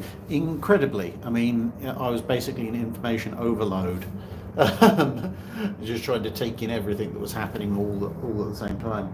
Are you sleeping on the ship today? No, I hope not. It's very cold here. Yeah, there is not central heating on this ship at the moment.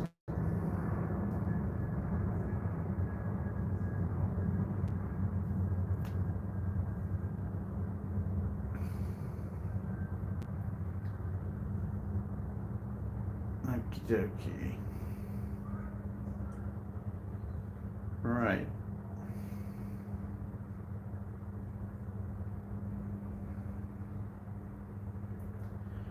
Gardner 47 asks, what are the 11 identical ships in the Navy are behind the dry dock?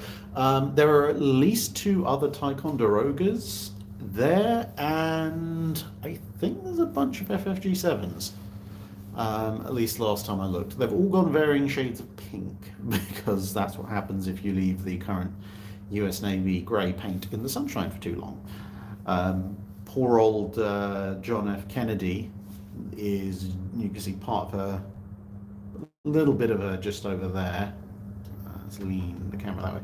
There you go. She's hiding over there. She looks a bit like an old elephant, mottled pink and grey now. It's actually very artistic. There's a bunch of smaller ships in the other side of the yard for where the Navy's listing them, I guess, for deciding what to do with them. But again, I didn't bother to take too close a look. Ooh,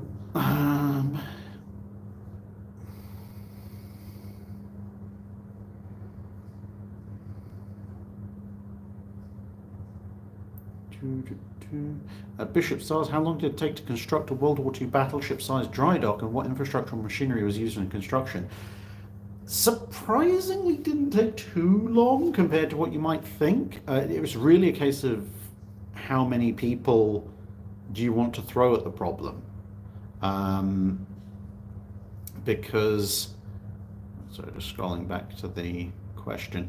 Yeah, if you look at the development of Pearl Harbor in the aftermath of the December 7th attacks, they actually managed to dig out and commission several very large dry docks in the space of a year or two, because essentially the first stage of building a battleship size dry dock is just to dig a really big hole in the ground, and that's just a case of how many resources do you want to throw at it. You know, you're going to put half a dozen men with shovels in there, or are you going to put 200 men with power tools and earth moving equipment? And once you've dug the really big hole, then well, in that period you would just shore it up, which again, how many men do you want to throw at the shoring problem? You could do that really quickly or really slowly. And then the one thing that you can't really solve by throwing lots and lots of resources at it is then pouring the concrete, because you need to pour it in stages to allow it to cure. But once that's done and the caisson's built, you're in business. Dry docks in and of themselves are actually surprisingly easy to build as far as large-scale infrastructure goes. All the other stuff that goes with them, like the big cranes and so forth, that's a little bit more difficult.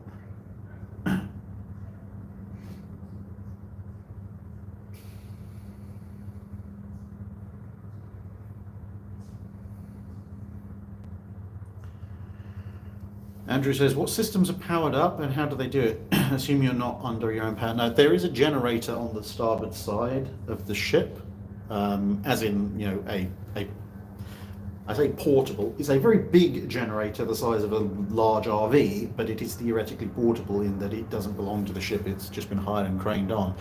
So there is some basic power, and in the next couple of days we're going to get connected to shore power.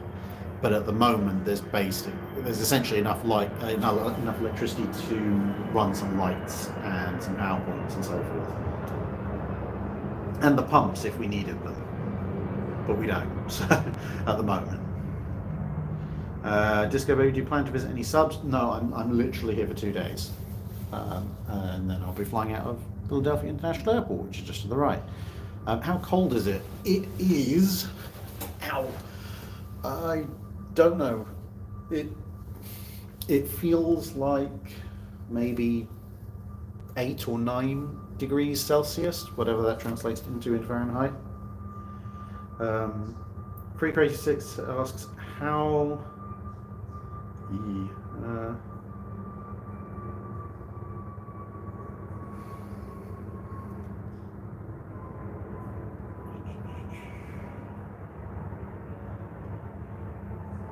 How many tons is New Jersey right now? I don't know, actually, because she's in her 1980s fit-out state, which was heavier than her default state, but she doesn't have any. Well, she has a handful of full-weight shells and charges, but you know the majority of the magazines are either empty or holding hollow replicas.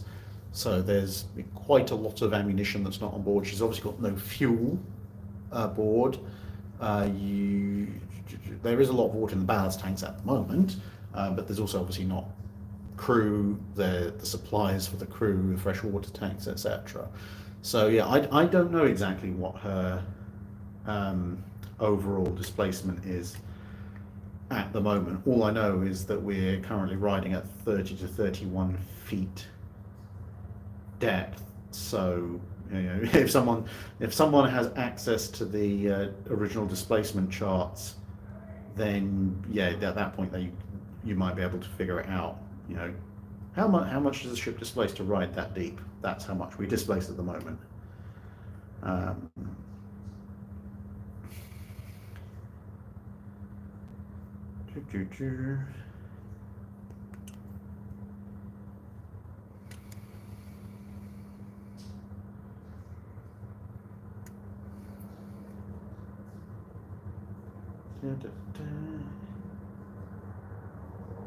HMS Ford, are they ever going to get a turret to rotate like they did on Iowa? Probably not anytime soon, because as Libby said, it's about a assignment of resources. Iowa assigned resources to getting one of their turrets able to be turned. pretty much all spare resources New Jersey's been able to generate for a while have gone into paying for this.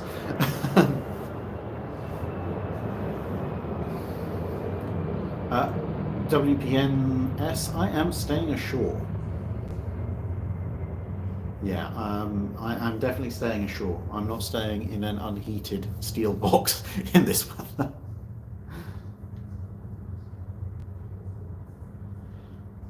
Ba, ba, ba. The Lone Acia says, after the Mariners Museum, where did you go that was listed as classified on your itinerary? I went to the US Naval Institute in Annapolis, but since that's on the grounds of the US Naval Academy, there was precious little point in publicly advertising that, because you can't just wander up to the gates and say, hey, I want to go and visit this military facility. They would not take kindly to that.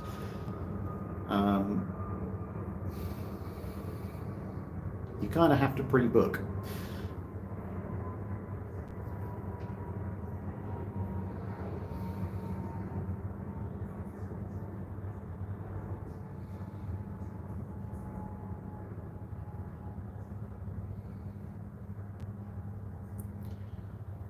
Christopher Scarpino, could you do a short video covering the inside of the turrets? I think there is a section of the first video I did about USS New Jersey that covers the inside of the turrets, but yeah, at some point I might do a more in-depth analysis of the turrets for the Iowa class.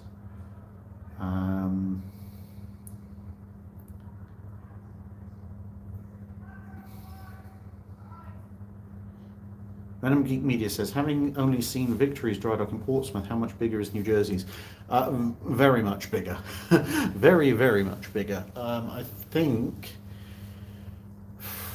just eyeballing it, you could probably fit, if you had Victory in the same place bow-wise as New Jersey is now, Victory's stern would probably be somewhere around where we're sitting now and where I'm sitting on the bridge. But it might be a little bit further back, but not by a huge amount. There is some kind of water pumping going on, but it's pumping into the dry dock. So I don't know exactly what's going on with that. They may be pumping out the caisson slightly, who knows. Dylan Minnow, will the ship be bumped along the blocks during this dry docking? So the plan is that once everything has been stripped down and painted, except for obviously the stuff that's in contact with the blocks, they are going to partially reflood the dry dock and edge the ship along a few feet and then pop her back down, which will allow them to access the areas that were previously covered by the blocks.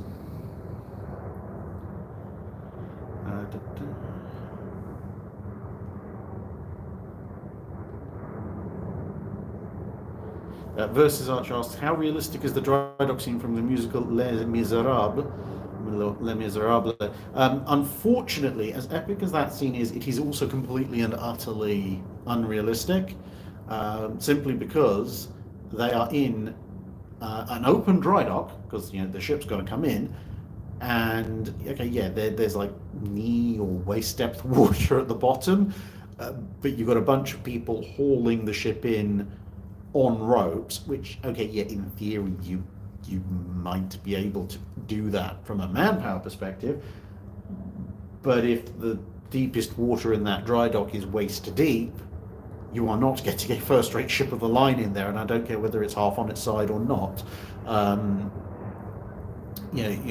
That's just not happening. So, if it had been, let's say, a really big dry dock, half or three-quarters flooded, with some men on the upper steps and the rest of them around the sides hauling away, that would have been, still not, quote-unquote realistic as in this is typically what they would have done, but it would have been more realistic as in this could conceivably, physically have occurred. Whereas the dry dock scene, as shown in Les Miserables, would at best result you result in you hauling a first-rate ship of the line bow first into the lip of the dry dock and smashing the bow in, which I don't think is the intended effect.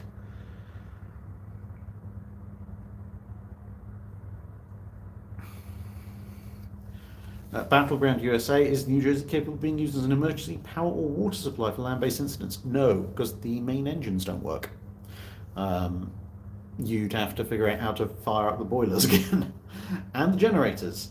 And yeah, that's, I mean, yeah, in theory, I suppose eventually you might be able to get that done, but I have a sneaking suspicion that outside of the literal apocalypse, most disasters would probably have passed by the time somebody's been able to fully reactivate safely New Jersey's boilers and generators.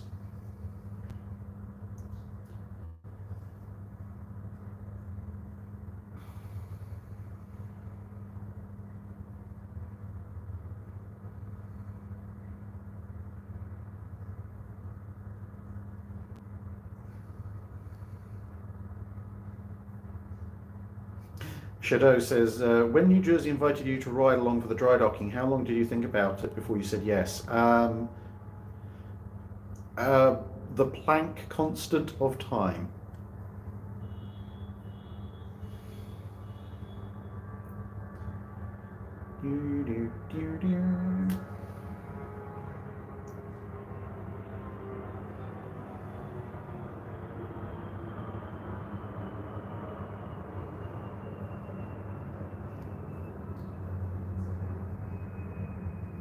Gotham State Police, are there any specific metals or metal alloys preferred for building battleships?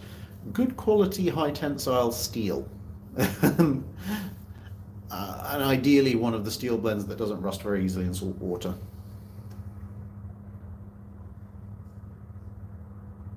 Jaeger Einheit asks, how is Mrs. Drack doing? She is doing fine, thank you for asking. Did she come with you? No, she is back in the UK.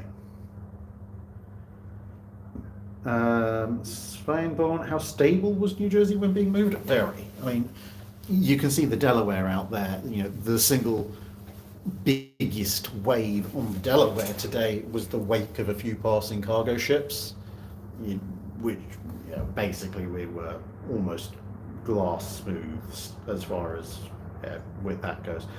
Does the horn work right now? Yes.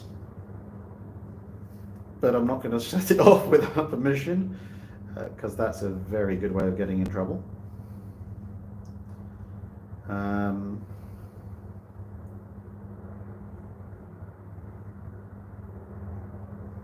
Do they need to reballast the ship before bumping the ship along? I don't actually know.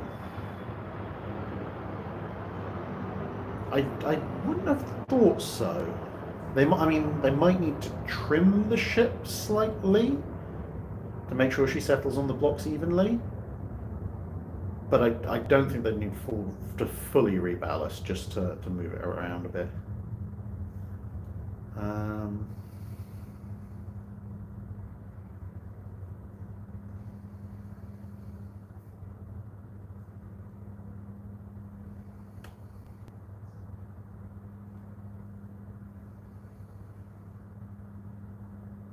Hargray's Rents apparently was on New Jersey during her last dry docking.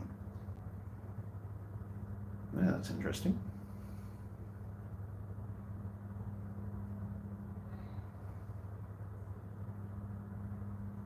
Jack Ray says, was that what...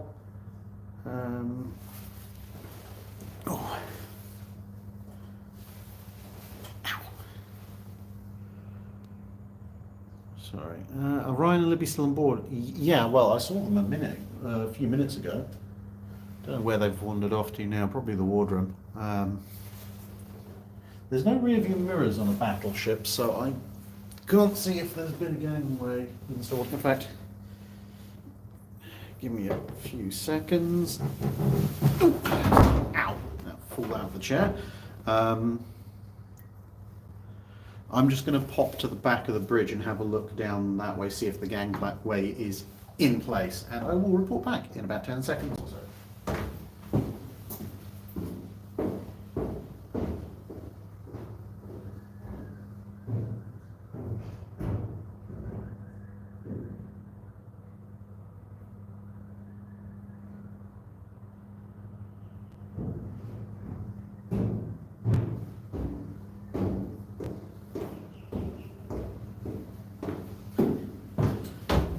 The answer is I cannot see any gangway in place, so I think we're still all here. um,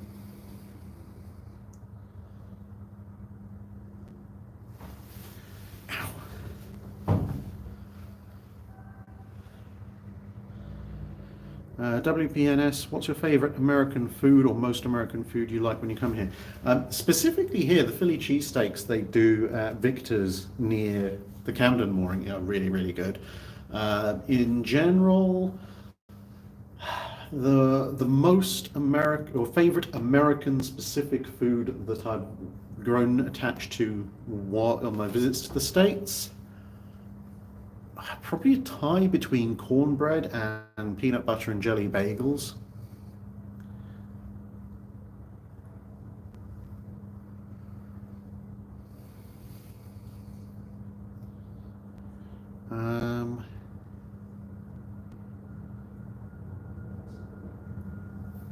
Sam Schultz asks, how long did you wait to ask Mrs. Drack if you could go? I went and just told her immediately, these are the dates, this is what I'd like to do. And Mrs. Drack, being Mrs. Drack, said, yeah, well, it's for your good and the good of the channel, so off you go. Brett Pasquinelli, when was the last time HMS Belfast dry docked? I want to say around the turn of the century. I think it was late 90s, early 2000s. She was due to go into dry dock again in 2020, but the pandemic kind of messed with that. But yeah, I think she obviously she did had a dry dock fit out before she became a museum ship, and then I think she's just had the one since.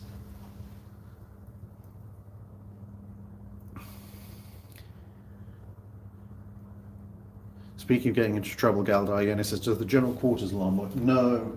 Well, I don't know if it actually does, but it won't work at the moment because any power that's aboard will be for vital things only.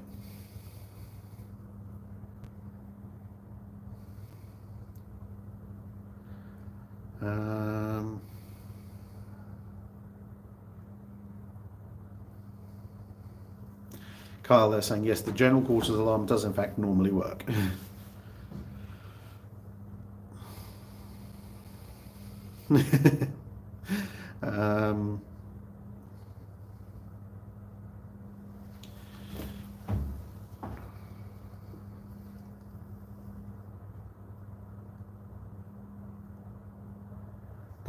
Dysonian Days says, I'm here, look for a black Suzuki motorbike. Well, oh yeah, I think I see you. I see a motorbike. I see a motorbike near the gate, such as the gate is. But yeah, I'm still stuck up on the bridge. So unless the gangway's been put in place. Hello. Yay, I can see you. Yeah, we're waving. Hello there. Right. Yeah. So, well, and unless and until they put the gangway up or down or whatever it is they're doing, I'm up here. And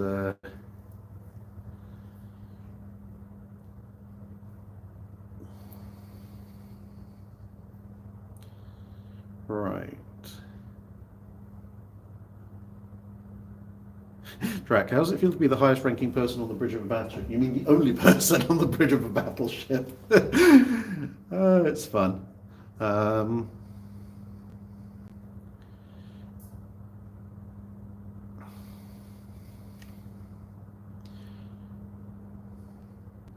Dysonian Days. If you need to go, I would say probably the best thing to do would be maybe to talk to the guys at the guard shack that is just to the other side of the gate. Yeah, that would be my first, and just ask them, can they hold something for, probably tell them to hold something for Ryan from the battleship, because he'll be the one who checks us out. And if they agree, then great. If they don't, because yeah, it is raining quite a bit. Yeah, because obviously otherwise they're not going to let random people into the dockyard. I'd say that's probably the best option. just to talk to the guard. They were pretty reasonable people when we checked in.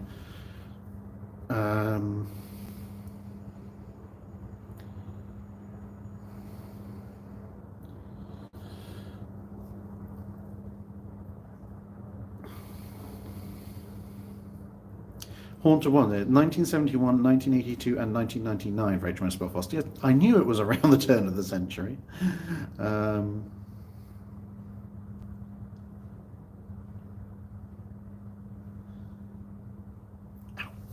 It's actually, the metal of that seat is getting really cold now.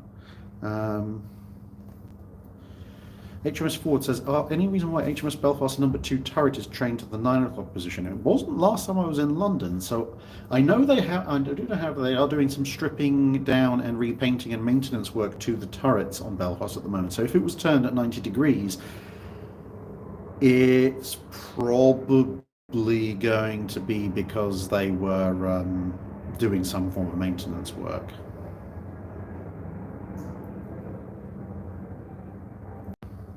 Oh, and we're back. Apparently there was some kind of signal interruption.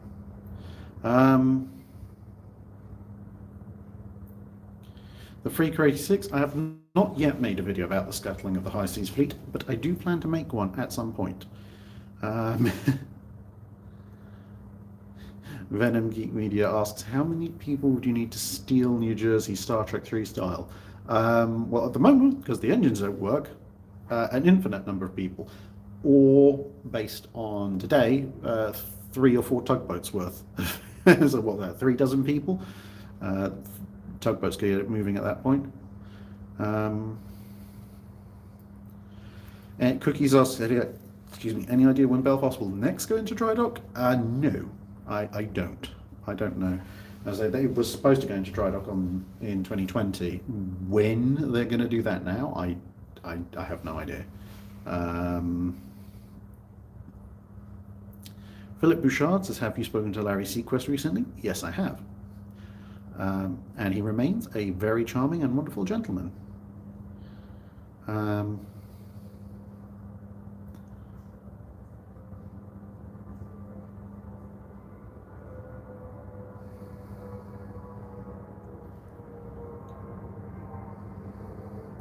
JTH877 says, how is the parking at here? Well, there it is. So you've got this red truck, and then you've got that white pickup and the red SUV. So all of that is the internal parking for the shipyard. You're not going to be allowed to park there, I think. I don't know. I don't run the shipyard, but that's within the gate, so I think that's the employee parking only. But then you've got that larger car park beyond that, which is still part of the yard, but I think the visitors might be asked to park there. But put it this way, there is a lot of parking space.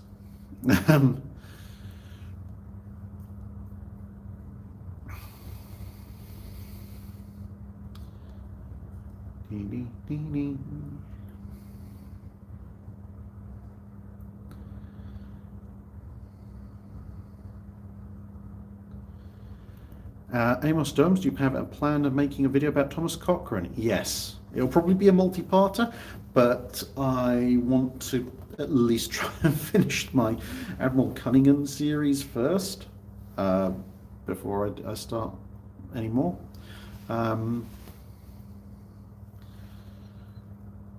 Jager Einheit asks, have I considered challenging Ryan to rock, paper, scissors for the curator spot?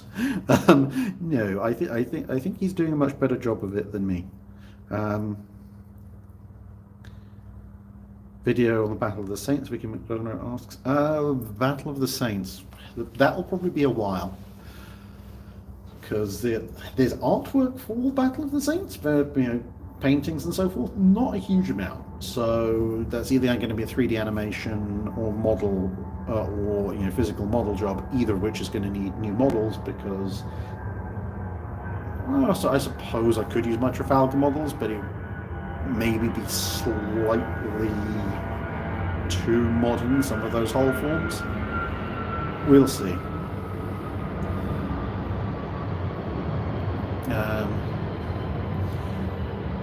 another aircraft. Would a full 3-gun salvo make the bridge shake or the pressure wave feel threatening? Pressure wave is not going to be threatening here on the bridge unless the turrets were firing over the shoulder, in which case it might be a little disconcerting. Would it make the bridge shake? Yeah, oh yeah, probably. Almost certainly.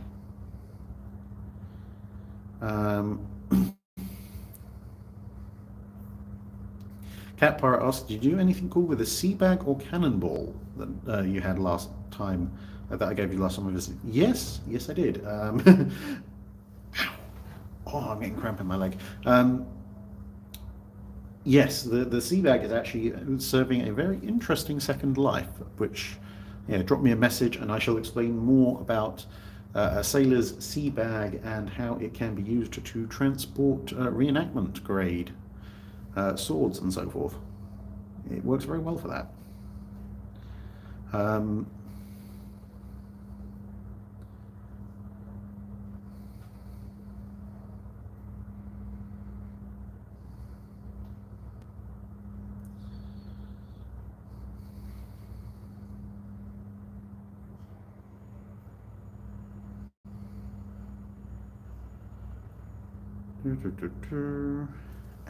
Right. I think I'm probably going to start wrapping things up here in a minute because we've been going for a couple of hours and I'm beginning to feel my voice going just a little bit.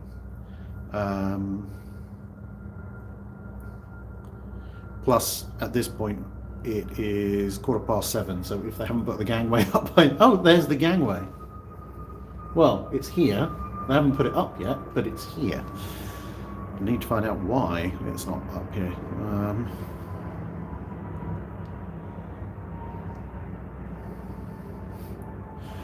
Bjorn Trollgesicht asks, if you had one hand grenade and had to sabotage an evil battleship, what would you blow up? Chuck the hand grenade in the turbine gearing chamber, in the gearing casing.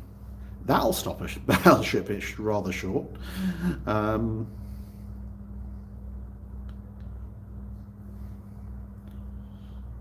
Let's have a look. 45 feet. 40. Ooh, you say that? 44. We may be seeing just a little bit of drainage going on. Yeah, I think the water level has dropped very slightly. So we may be beginning to pump out, but I'm not sure. We shall see.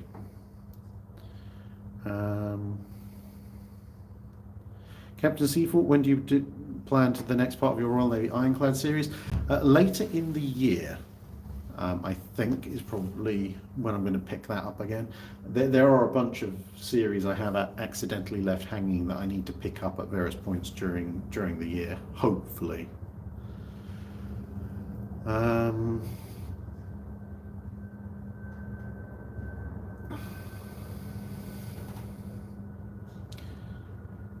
Yeah, the writing, as I say, now I can take a closer look at it. It says currents 8th of September. I think it says 89. It may say 69. The top of the digit is kind of a bit missing. It says Strait of San Juan de Fusa entrance 0700 ETA, slack water 1030, max current 0618E, velocity 1.5 knots, EDI hook light, pilot P plus 081030 TETA, whatever that means. Slack water, max current 1026, velocity 0.8 knots, point Wilson, 1.4 M, NE, northeast OF, ETA 1200, slack water 1618, max current 1240, velocity 2.4 knots, and so on and so forth. Off Pleasant Beach, ETA 1500, slack water 1758, max current 1357, velocity 3.7 knots, and then it just says Bremerton High 1715. So, yeah.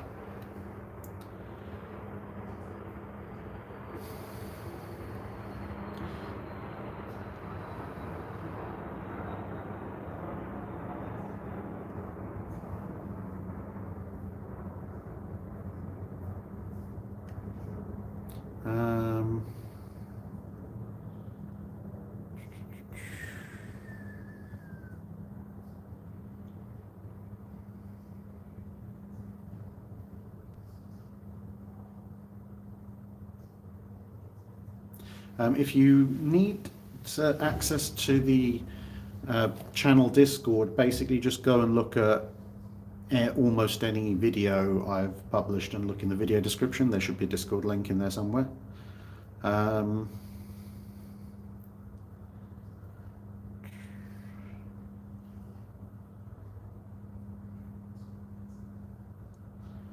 Right, okay. Yeah, the light is now fading, so I'm just going to check if we've got any recent super chats, and then I'm going to wrap up. Regan Smash, unfortunately I can't really drive anywhere particularly far because I'm coming back to the ship to check out the rest of the dewatering process tomorrow, and then I'm heading home at the end of tomorrow. Haunter wondered, did you get to see the dock capstan? Yep, we got to watch it from turret 3, and yes, it was cool. Michael Pietkowski asked, were locomotives used to tow ships, like in locks or docks?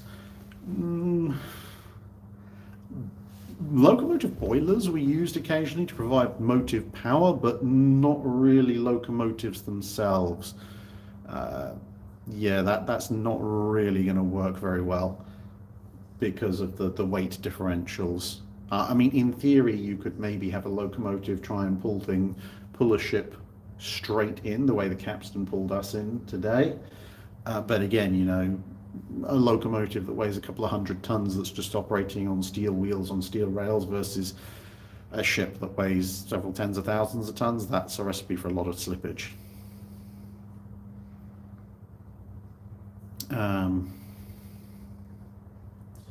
Miles McCaskill waves, so I say hello. I am also waving. Right. Vicky says in the Panama Canal they were quite possibly. So there's.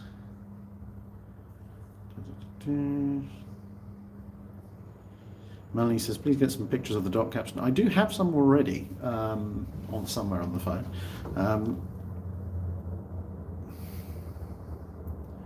Weapons 175 says, tell Ryan and Libby the great work and I hope they're doing well. I will. And oh, good grief, who? Someone's powering out of the airport.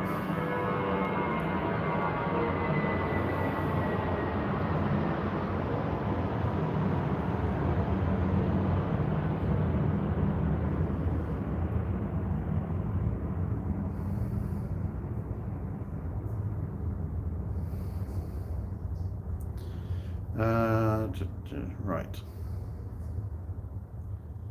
Okay, well, I'm going to wrap up there and go and find out what's happened to Ryan and Libby, pack up my bad camera equipment, and hopefully go and find some food and hope it stops raining. Thank you very much, everybody, for coming to this little impromptu live stream. As I said, of course, all the super chat donations from this will be sent straight to the battleship to help fund all of this. And as the light fades, I shall bid you adieu. If we have some time tomorrow, I might do another one of these from the dockside if the company are happy to allow us to do so, and you might get a sneak glimpse of a half dewatered Iowa class. In any case, see you all later. Bye-bye. If I can figure out how to stop this. Yes.